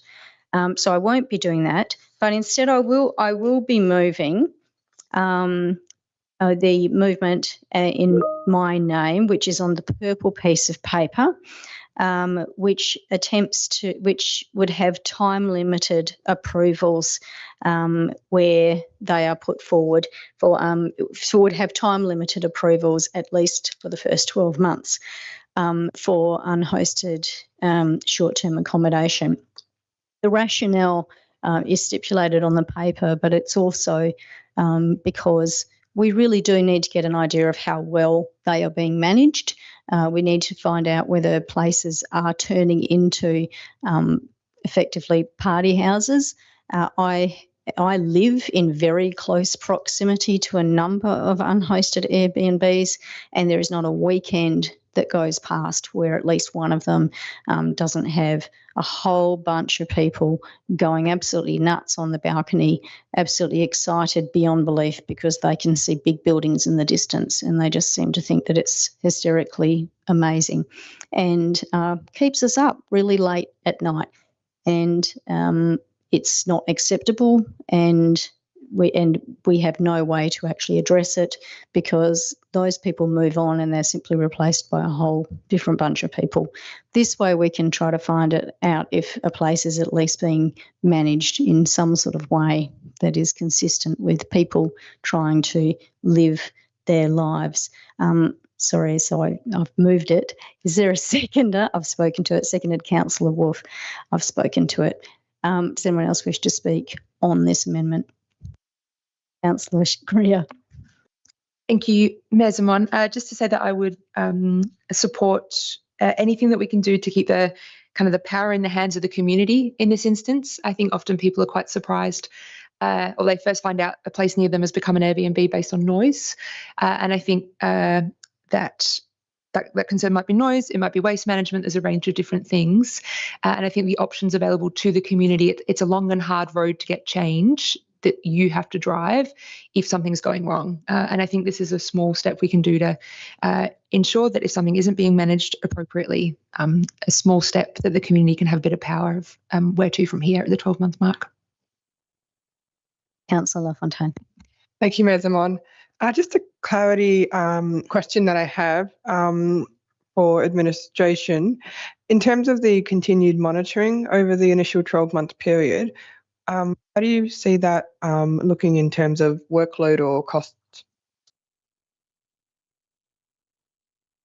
Through you, Mayor Zaman, there would be an increase to administration's workload if this was to apply, I guess, as a blanket initial 12-month approval for applications. I don't have the exact number or cost of what that would be. Aside from it would be an increase. Okay, thank you. I'm happy to support this amendment. Anyone else? Councillor Wolf. Thank you, Mayor. Very supportive for all the reasons that we've discussed, but the only additional point I'll make is that we're now operating within a new regime at the state government level with the requirements for registration by DMUs, etc. And to me, operating within a new regime is another reason why this is sensible, in addition to sort of the continued monitoring and the community input avenues that this will allow for. So I think this is really sensible. Councillor Castle. Thank you, Mayor. Can I ask a couple of questions? Although there is mention of continued monitoring, can I clarify that the first 12 months of operation of any of these approved uses would follow the same process as any other approved use? We would still be relying on complaints or reports from the community. So there's no extra work that you would be doing to monitor? Through Mayor Zaman, yes, that's correct. Okay, and I suppose perhaps that can be addressed with some communication with when these approvals are considered. I also note administration's comments that time-limited approvals are typically used when it's unique or unusual. I recall that we have had time-limited approvals of short-term accommodation in the past. Is there an issue with it being a blanket requirement, or because I know we've used it for exactly that reason in the past, to say we're not sure if this is actually going to work in this location? Is there an issue with doing this everywhere? Through you, Mayor Zaman, where the city has imposed it previously, there has generally been a unique set of circumstances around that has guided a need to do a 12-month period. The planning framework itself is really has limited times when time-limited rules are appropriate. We set out those circumstances where it's relatively unique or untested. So administration's view would be a blanket 12-month approval for all is perhaps not necessary, not consistent with what the planning framework and previous case law has talked about in terms of using a time limit approval. Perhaps a balance would be to apply in more unique circumstances or where it deviates from a requirement of the policy, which is how the current iteration of the short-term accommodation policy is set up. So that sets out that where a proposal doesn't meet one of the policy standards, that a 12-month time limit approval would be imposed. Thank you. I'm happy to support for the purposes of advertising because I am interested in what the community thinks about this. I do have reservations. I think it's a very blunt way of dealing with the issue, and I don't think it's particularly consistent with how we assess and address amenity concerns with land use. But I think it would be interesting to see what the community thinks about it. So happy to support. Does anyone else wish to speak to this, Councillor Warner? Thank you. I'm happy to support this. Basically, I think we need a blunt object to deal with some of these things. A lot of the problems happen because there's a short-term accommodation that happen over a night or two. They create a stir and a fuss and then they're gone, and there's no consequence for that. So this actually proves the ultimate incentive for the property owners to make sure that those party houses, etc., whatever the problems, are not arising in the first place. Did anyone else wish to speak to this? Councillor Alexander. Yes, I'm supportive because it's the local residents we know that will get disturbed by it. And so I'd like my voting to be consistent. So in this case, I'll support it. Well, I'd like to call a point of order and note I'd like that the Mayor can't move an amendment from the Chair. So does anyone like to actually move this? I just know. So this, we've pretty much had a discussion. It's moved Councillor Greer and seconded by Councillor Warner. Yeah, that's right. Okay, so we've got that. So we've had that. Does anyone, but I know this is a little bit improper, but we've at least, point of order. Does anyone else wish to speak to this amendment or speak around this amendment? In that case, we've got the movers, Councillor Greer, and we have Councillor Warner seconding. I'm going to put, Councillor Hallett. Can I just point out that it's talking about the same clause at 5.1 that we already just put in, so some rewording is probably necessary. Okay, thank you very much for that. So we would need to just renumber that. Okay, one more.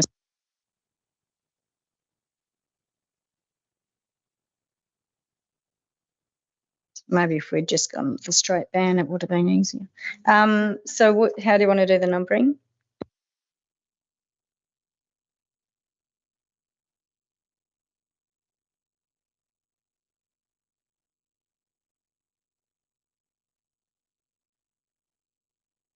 Sorry, that was a little bit. I should not have moved it. Apologies for that. As councillors know, I have strong views on this matter.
So we can, being suggested, we can use a form of words which would have something along the lines of, I'm suggesting upon passage of this amendment, the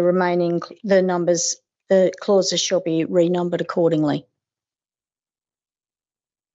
And then that becomes simply an administrative function to go back in the draft policy to be able to renumber it. Did you get that wording? Is that okay? Okay, so we're just simply amending. So, Councillor Greer, are you amending that? Proposal accordingly? Yes. Okay, thank you. So, is everyone clear on what it is?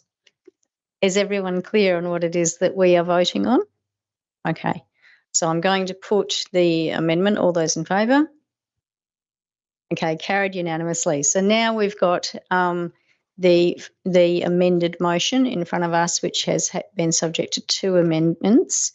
Does anyone wish to speak to that motion?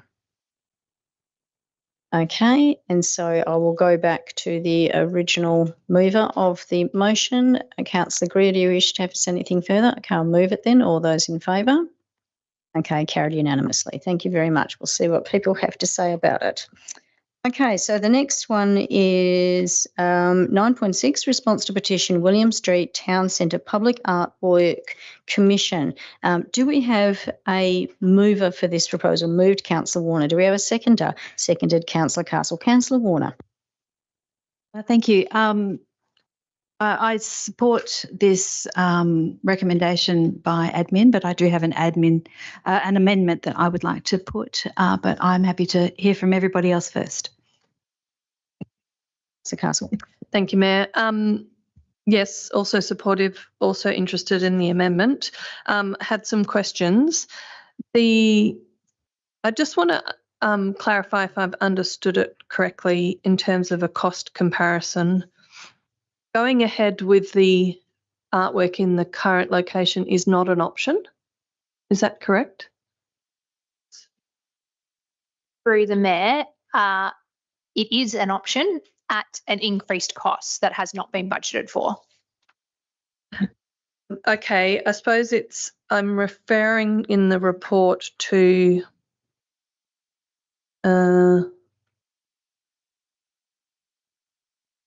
says, should council proceed with the artwork in the current approved location, this presents increased costs and would mean the artist is unlikely to be able to deliver the project in line with the current contract. This means that all funds paid to date would be lost. So, and the artwork not able to be delivered. Through the Chair. So the current contract, the way that it's set up, hasn't factored in for the additional costs that would be required. The city hasn't budgeted for that additional cost, so we wouldn't be supportive of proceeding with that additional cost, and the artist would then walk away from the project and the project would end and we would lose all of the funds we've already expended. Effectively not an option.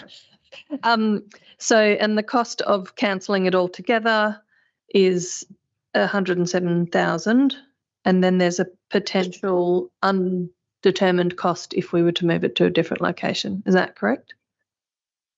Through the Chair. So if we didn't proceed, then we would have paid out 107,000. If we move it to an alternate location, the artist has assured us that they would be able to deliver the artwork within the current contract agreement. There might be some slight variations because there will be a slight change to the design and some further engineering work that will need to be done. Okay. And apologies that you probably covered this last week. Was it considered whether the artwork could be attached in a different way, on a stick or something else? Through the Chair, the current contract arrangement and agreement for the artwork is that it's suspended over the intersection. And so we're at the point where we approve the final design for installation. And if we were to approve an alternate design, we're effectively refusing the contracted artwork. Thank you. That helps. Happy to have further discussion in relation to the amendment. Does anyone else wish to speak to this item? Okay, Councillor Warner, did you wish to move your amendment? Yes, please. So I guess I need a seconder. It's the one on the white paper. On the white piece of paper, which is, yeah. So can I just actually check because it's not coloured? Has everybody got a copy of the amendment? I'm going to assume everyone has. Okay. Do we have a seconder for that? Seconded, Councillor Wolf. Councillor Warner. Thank you. My amendment is basically that we need to be looking at the process that we came about to be in this situation in the first place. Basically, I have no issues with the artworks we're looking at or the artists involved. It's no comment on them. My concern is lying with the processes that have led us to this point. The City of Vincent aspires to be the arts capital of Perth, and I'm fully supportive of this vision. I don't think you'll find many people who are more so. However, I'm finding that the implementation of this commitment is incredibly frustrating, and I want to ensure that we don't find ourselves tied up in knots like this like we are now. What I'm looking for is a review of how we got to this point and how we can mitigate it in the future. The Arts Rebound Town Centre Artworks Public Art Commission Plan, that's a mouthful, was endorsed by the Council in June 2021, and the execution of the agreement took place in February 22. To date, $75,000 has been paid for the William Street artwork, an outstanding balance of $32,000 is owing, and if we proceed to the completed project, we're looking at another $108,000. We also need to consider that the $80,000 commission artwork for the Leederville Town Centre, which was part of this project, has also been completed but cannot be installed and is currently in storage at the cost of $1,500 per month. This can't be installed due to engineering and major service access issues and has already had its preferred site moved once. So basically, we're coming up against the same problems. We're nearing 4 years of a project that was originally designed as a COVID response. The assessment of the William Street artwork indicates that a high level of consideration has been given to the maintenance, longevity, construction, risk management and public safety of the project. And it was on that advice that the Council approved this in December 21.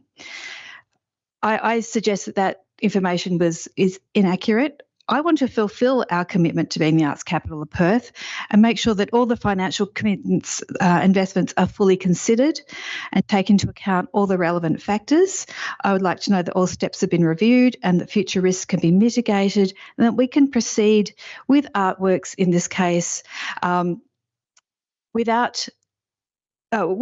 sufficient engineering and major service advice before we are committed to actually paying out money. Councillor Wolf. Thank you. Thank you, Mayor. Like Councillor Warner, this is not a comment at all on the artwork itself. I think it's an incredible piece of artwork and would be really pleased to see it move to another location within Vincent because it's quite clear that the proposed location is not workable.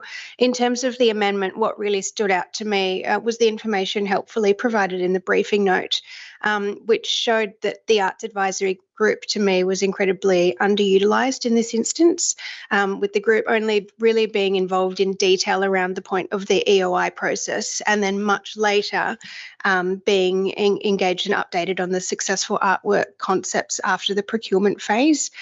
So any review that we can do, any lessons learned that we can gauge here to prevent us being in this situation again, particularly after incurring significant expenditure, I would be very supportive of. Anyone else wish to speak to the amendment? Councillor Greer. Thank you, Mayor Simon, and thank you, Councillor Warner, for bringing this to us for consideration. I do support having a comprehensive review. I think there are lessons to be learned, and a review of this type would also enable, for those of us that weren't on council when this was done, it would allow us to make sure we've also learnt the lessons of future going forward, and I think that's why it's a bit different from the standard project completion moment. I do also want to acknowledge, I do think the community deserve that level of review. Having the petition come through and that be part of this process, I think it's taken a lot of people's time and energy and a lot of stress, particularly hearing from the business owners last week at the briefing. I think that was really powerful and thank them for their collective organising work. And I do think a review would also enable them to understand where they weren't included at particular moments for future artworks. Thank you. Councillor Castle. Thank you. I'm supportive of this amendment, thanks to Councillor Warner. And I think, as everyone has said, I think the key takeaway from this process is that we haven't been getting it right. There has been a problem with how these EOIs have been conceived, assessed, and then tried to put into fruition. We've actually seen this issue across a couple of areas in the city where late stage engineering considerations have had to move or change projects that we've had, and I think it's important that we reflect on that and that we embed that in our processes going forward. I note the report mentions a reputational risk of potentially cancelling the artwork. I would say there's an even greater reputational risk if we don't take this as an opportunity to improve our processes. And I think it's critical that we have this report.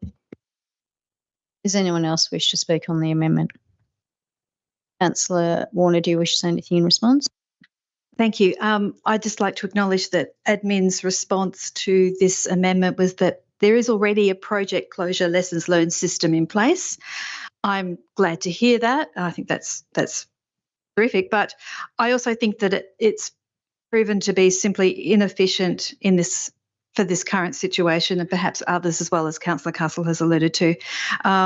Basically, the information that was supplied to Council in the current format with the current reviews that are in place was insufficient, inaccurate, and resulted in funds being released for something that hasn't ultimately been able to be delivered. I'm looking at that with the William Street artwork and also the Leederville Precinct one, which is effectively sitting in storage for goodness knows how long. So I'd like to see these. Thank you. Okay, I'm going to put the amendment. All those in favour? Okay, that's carried unanimously. So now I come back to the amended substantive proposal. Does anyone wish to speak on this? I wish to speak in support of the amended substantive proposal. I inherit, like others here, I inherited this. This was just so I wasn't part of the original decision making, but I was concerned when I became aware of the lack of community consultation that had occurred around such a large proposed installation. It is an extraordinary work, and I do want to also acknowledge my actual deep admiration for this particular artist, quite extraordinary and renowned. But when we do these massive, iconic, extraordinary art pieces, we need to make sure that they are located in a way which is welcomed by the community and also consistent with the aspirations that that particular community are seeking to achieve.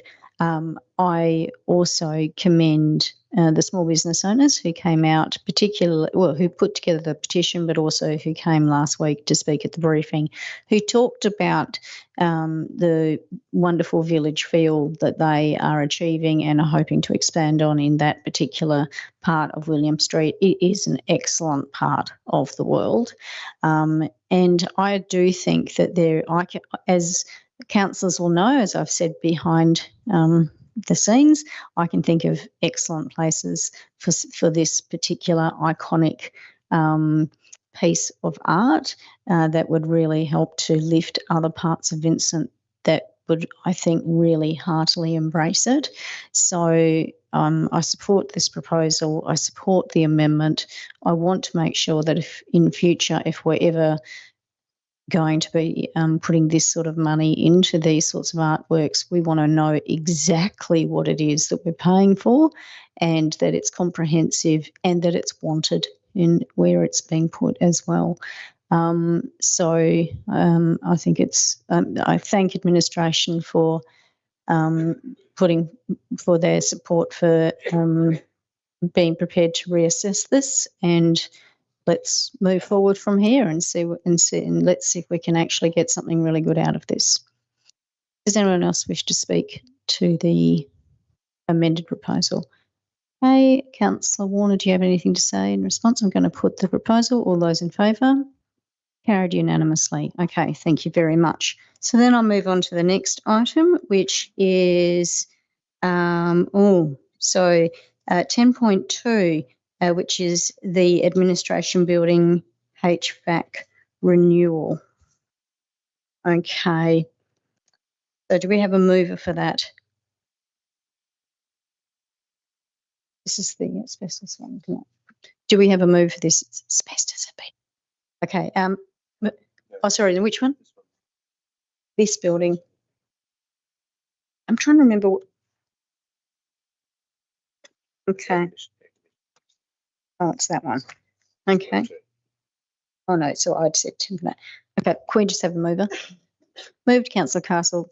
And it seconded, Councillor Wolf. Councillor Castle, do you want to say anything? Okay, does anyone wish to speak on this item? I'm going to put it. All those in favour? Not sure. Okay, thank you. So then we move on to 10.3, which is asbestos removal and encapsulation, Betty Park LC Grandstand. Okay, this does require an absolute majority as well. Do we have a mover? Okay, moved Councillor Wolf, seconded Councillor Castle. Councillor Wolf. If I'm able just to ask a question, in the briefing notes, I really appreciate the advice around the Asbestos National Strategic Plan. In the briefing notes where we say that there are no clear timeframes for phase 3 of that plan, do we have any indicative timeframes at all? Are we talking about 1 year or 10 years? Is there any information that we've got on that at all? Through the chair, not that I'm aware of. Thank you. And the other one, I suspect I know the answer to this, but I feel like I have to ask it. Are there any other funding sources or options that we can consider now to undertake the full removal of asbestos?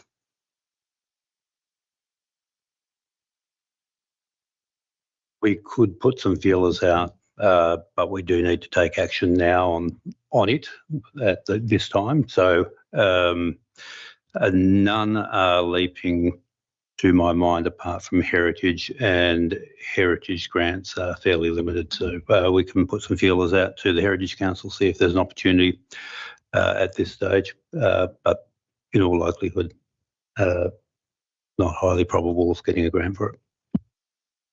Thank you. I guess on the basis of the advice, where I've landed on this one is it's an unfortunate situation. We don't know when those state government national requirements will come in, and it's unfortunate. It's just something that we need to do now, given the asbestos risk to the public, maintaining services for that critical infrastructure and preventing those structural issues. But happy to hear any further discussion on that one. Councillor Castle. Anyone else wish to speak to this? Councillor Warner.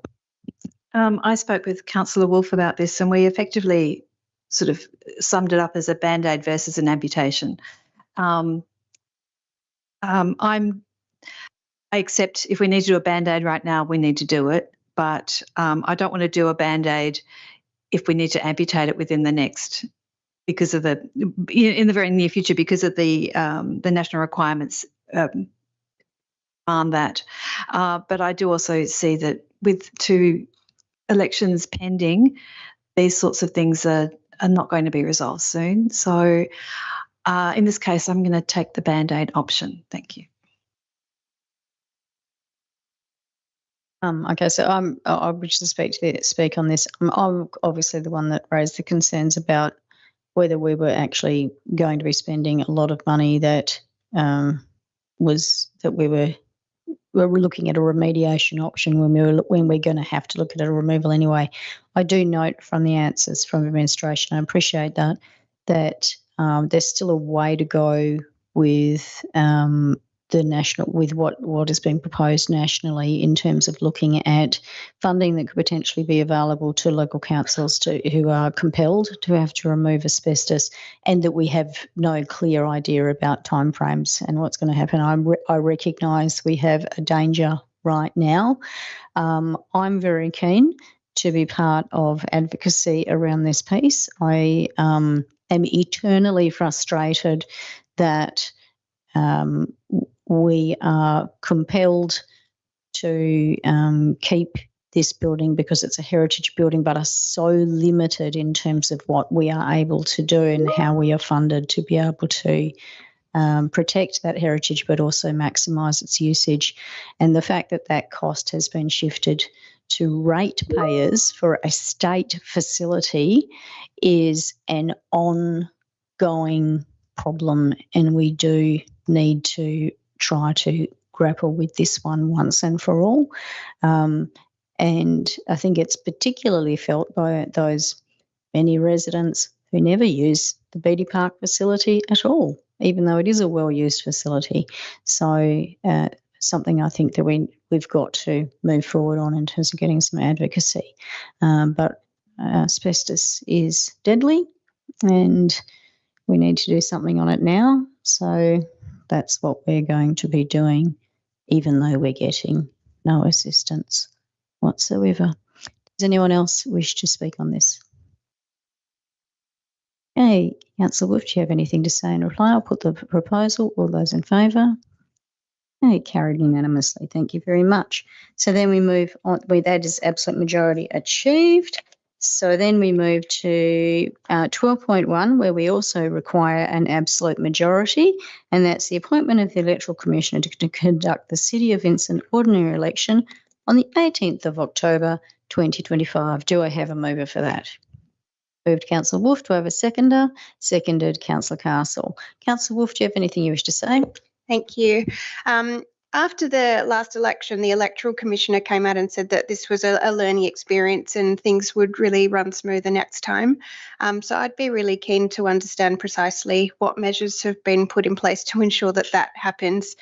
I note in the Commissioner's correspondence, he talks about delays and being able to ensure that the count is a bit quicker this time, but also really appreciate the advice that we got last week that admin is engaging with the Electoral Commission around other issues, not just preventable delays, but some of the other issues that we've faced in previous rounds, such as the introduction of new and unlegislated requirements during nomination. So really appreciate those efforts and would be grateful if Council could be kept in the loop on those discussions. Thanks. Councillor Castle. Thank you, Mayor. I'm really pleased to hear those discussions we had last week because they were the same questions I had around the city providing feedback on both the electoral officer, returning officer that we had last time and probably the time before that and the time before that. And also it would be good to get some information from the Electoral Commission around how they planned to deal with the new preferential system better this time. Thank you. Does anyone else wish to speak to this item? Councillor Warner. I just want to wish the Commissioner, Robert Kennedy, well with this election campaign and ask him to send us his very best. Thank you. Does anyone else wish to speak to this item? Okay, Councillor Warner, do you have anything to say in reply? Okay, I'll put the proposal. All those in favour? Okay, carried unanimously. Thank you. So then I'll move on to the next item, which is 12.4, responses to motions carried at the annual general meeting of electors held on the 11th of December 2024. I was wanting to make some comments on this, but I, of course, can't move. So if someone could move, that would be, so I've moved Councillor Greer, seconded by Councillor Hallett. Councillor Greer. Excellent. Thank you, Mayor Zaman. And I do have one question. I want to acknowledge the community member who came forward and put forward a lot of motions around gas and gas appliances and limiting gas connections in households. And I do acknowledge that we have in here that there's no legislative ability for the city to ban gas connections in new residential development, and acknowledge that we have got our work around the Green Track program, but I just wanted to ask a question of the line that says, other opportunities exist outside of the planning framework to encourage the transition to electrification, including increased public education and advocacy to the state government. And I was just wondering if administration could give an update on, to date, if we have done any public education to that and what advocacy we've already done to the state government, or is this looking to be a new thing? You, Mayor Simon, it would be looking to be a new platform for the city. Excellent, thank you. Councillor Hallett. Similar question, so that's fine. Anyone else wish to speak to this? So this is the issue I wanted to raise. I specifically wanted to speak to the gas connection. Just to explain, when I first started as mayor, I did ask the question around this, and that's when I discovered that the reason that we in Vincent are not able to look at having gas-free streets or new developments with no gas is because we have a different framework around gas here in Western Australia.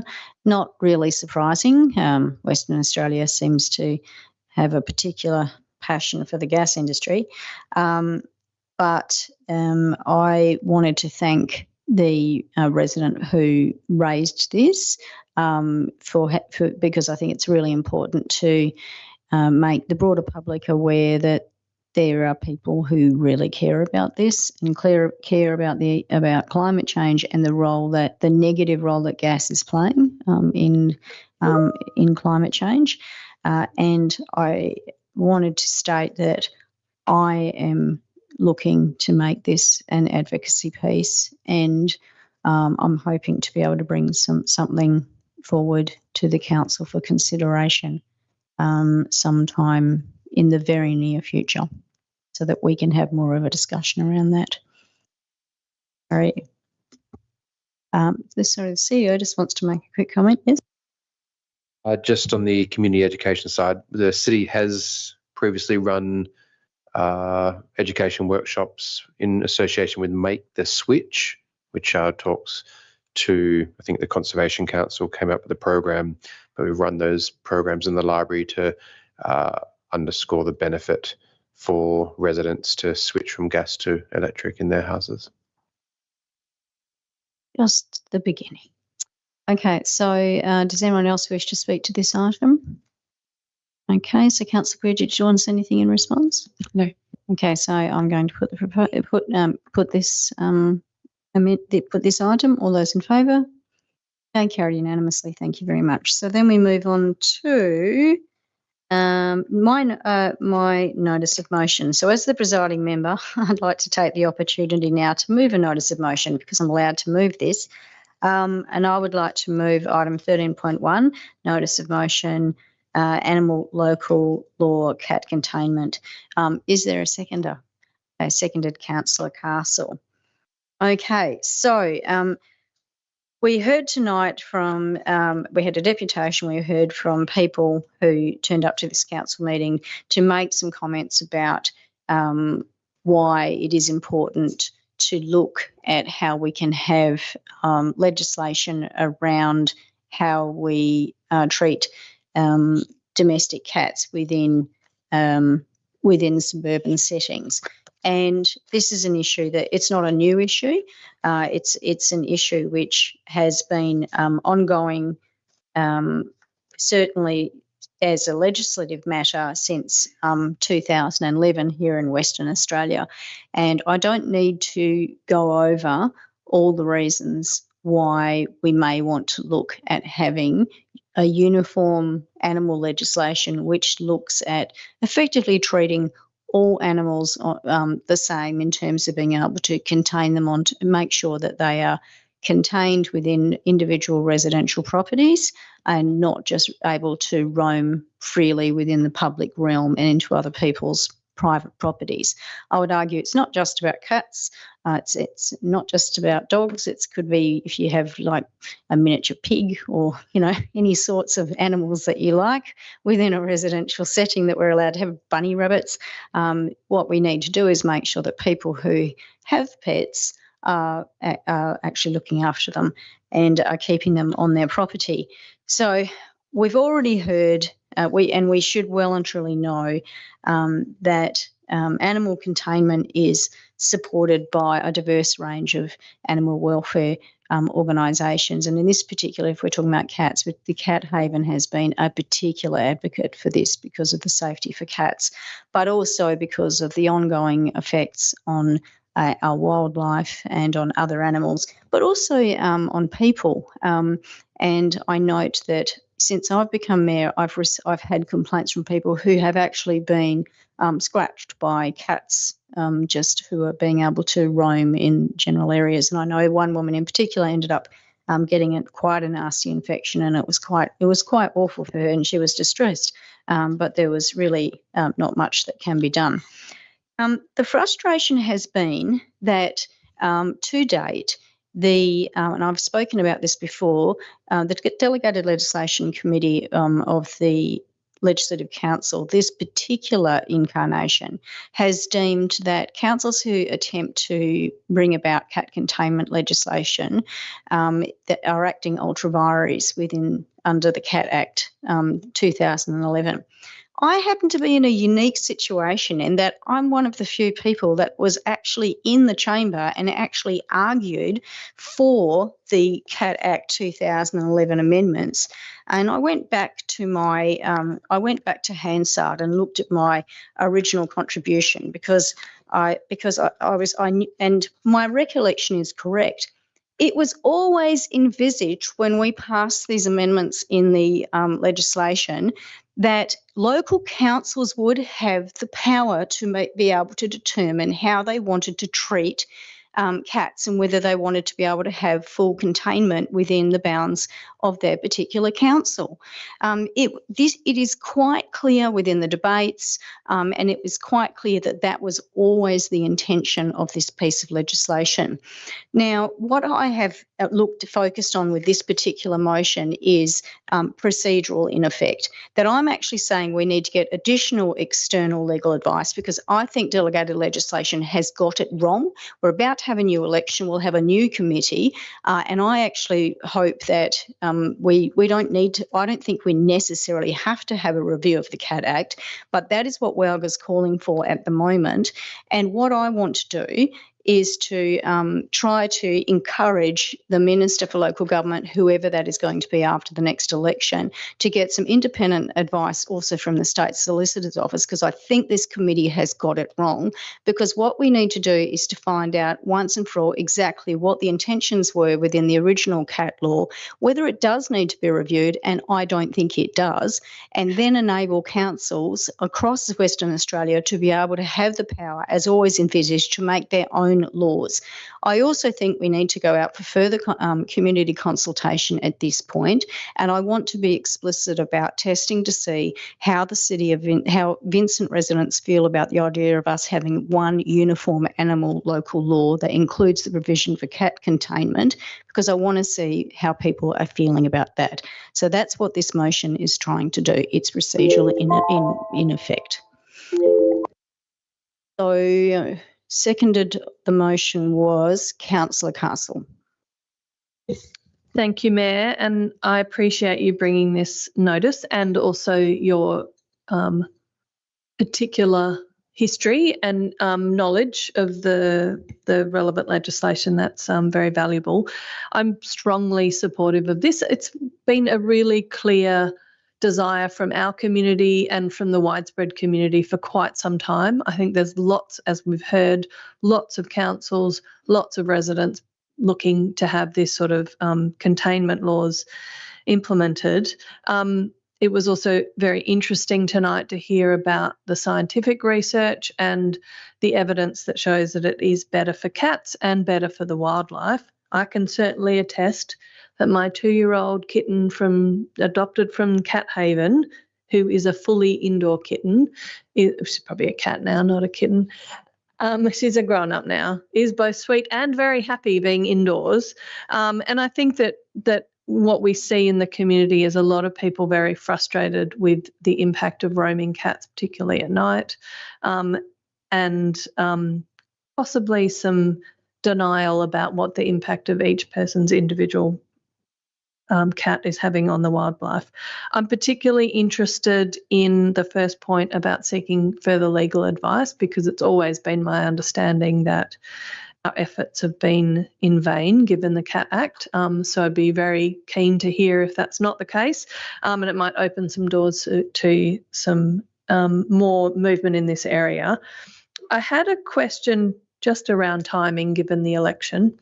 Do we think that this is how are we going to approach this with caretaker period, potentially new ministers involved? Will this get lost in a new government?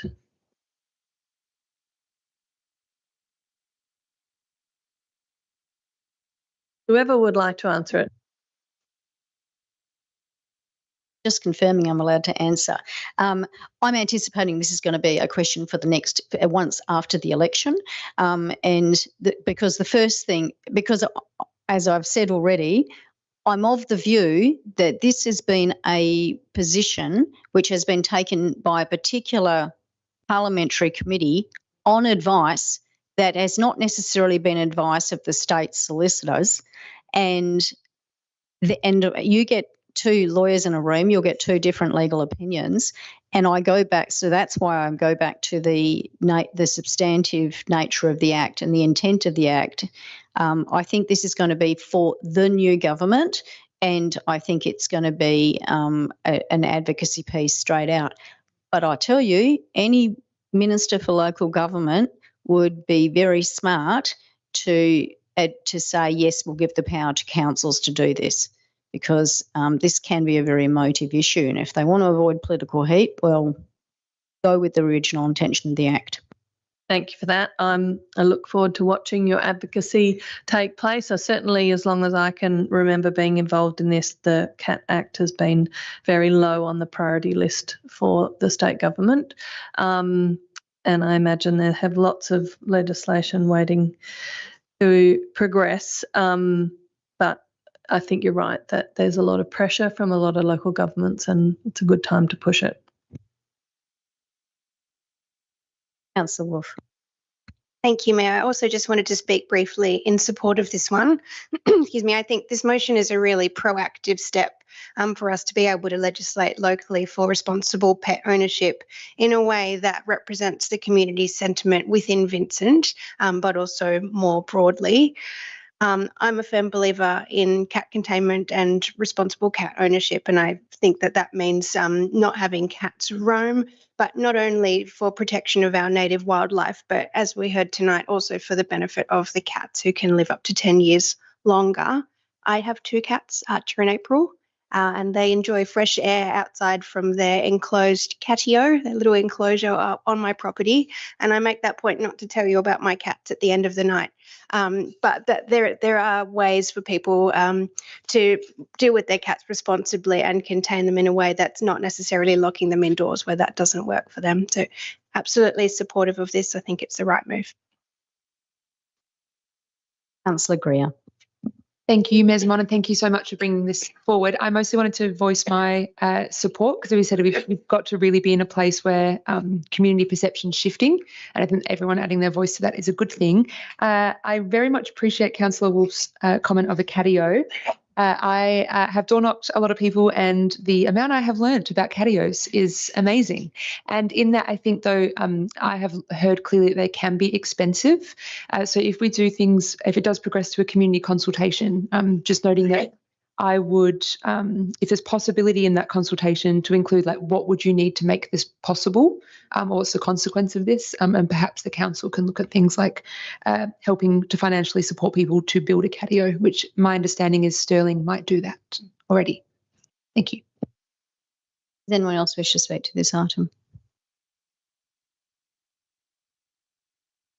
Okay, so I'll just speak in conclusion. Thank you for the support. As I said, look, I think this is the first step of looking at cat. We would end if cat containment laws, and it may be that the council ultimately decides that they don't want to.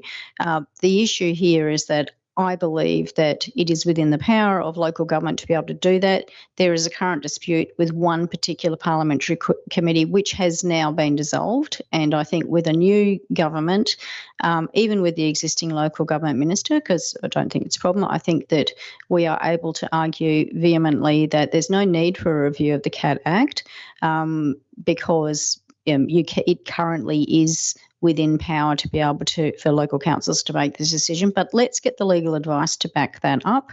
If it turns out that there is just not agreement on that, then I'll be lobbying for the review, an urgent review of the CAT Act. But I agree with the comments made by Councillor Castle that I don't think it will be a priority. It has been absolutely demonstrated not to be. It's been 14 years since I originally debated this legislation in Parliament. And so I think the easiest way is to actually acknowledge what the original intent of the legislation always was.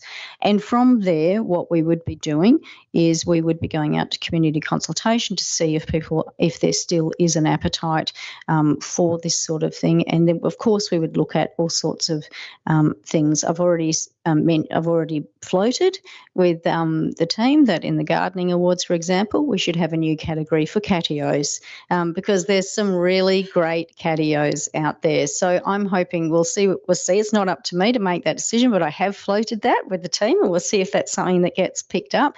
And I'll be in discussion with the community shed about whether they might want to look at ways that they can may even just build catios for people and to spec or something like that, which would make it affordable, as well as the fact that there's all sorts of community workshops we can run about cat enrichment inside, so that it is just amazing. So there's all sorts of things we can do to encourage cat ownership that is responsible. Or, of course, you can always just get a dog. But if you do get a cat, there's ways we can ensure that the cat has a long and healthy life and that they don't keep coming into my backyard and killing all my birds. Okay, so I'd like to put the motion. All those in favour? Carried unanimously. Thank you very much. Okay, so now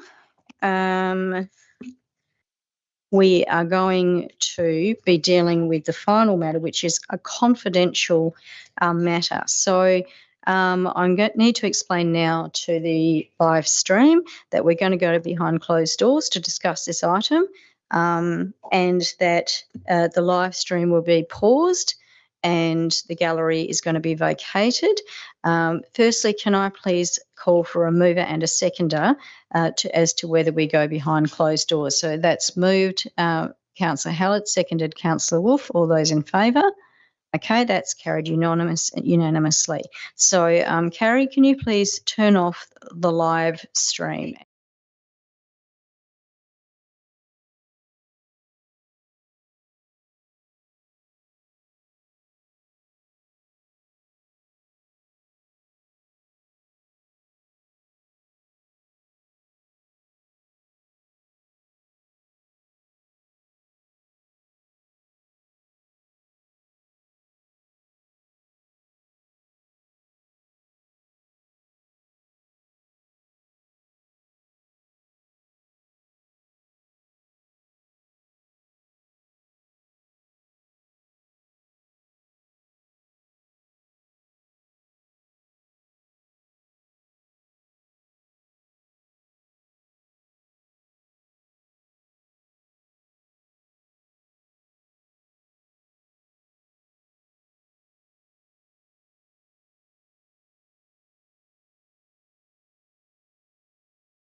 Is the live stream up? Could you tell me when it is? Great, thank you very much. So welcome back to the public. Okay, and I'm now going to read out the recommendation which was decided behind closed doors, which was that Council, pursuant to Section 5.372 of the Local Government Act 1995, accepts the recommendation of the Chief Executive Officer to employ the preferred candidate, Mr. Jane O'Doo, as the City's Executive Director, Strategy and Development, on a 5-year contract of employment, subject to the terms and conditions as determined by the Chief Executive Officer. So, councillors, there being no further business to conduct, I thank everyone who's in attendance and on the live stream, and I close the meeting at 8:33. Thank you. You can end the live stream.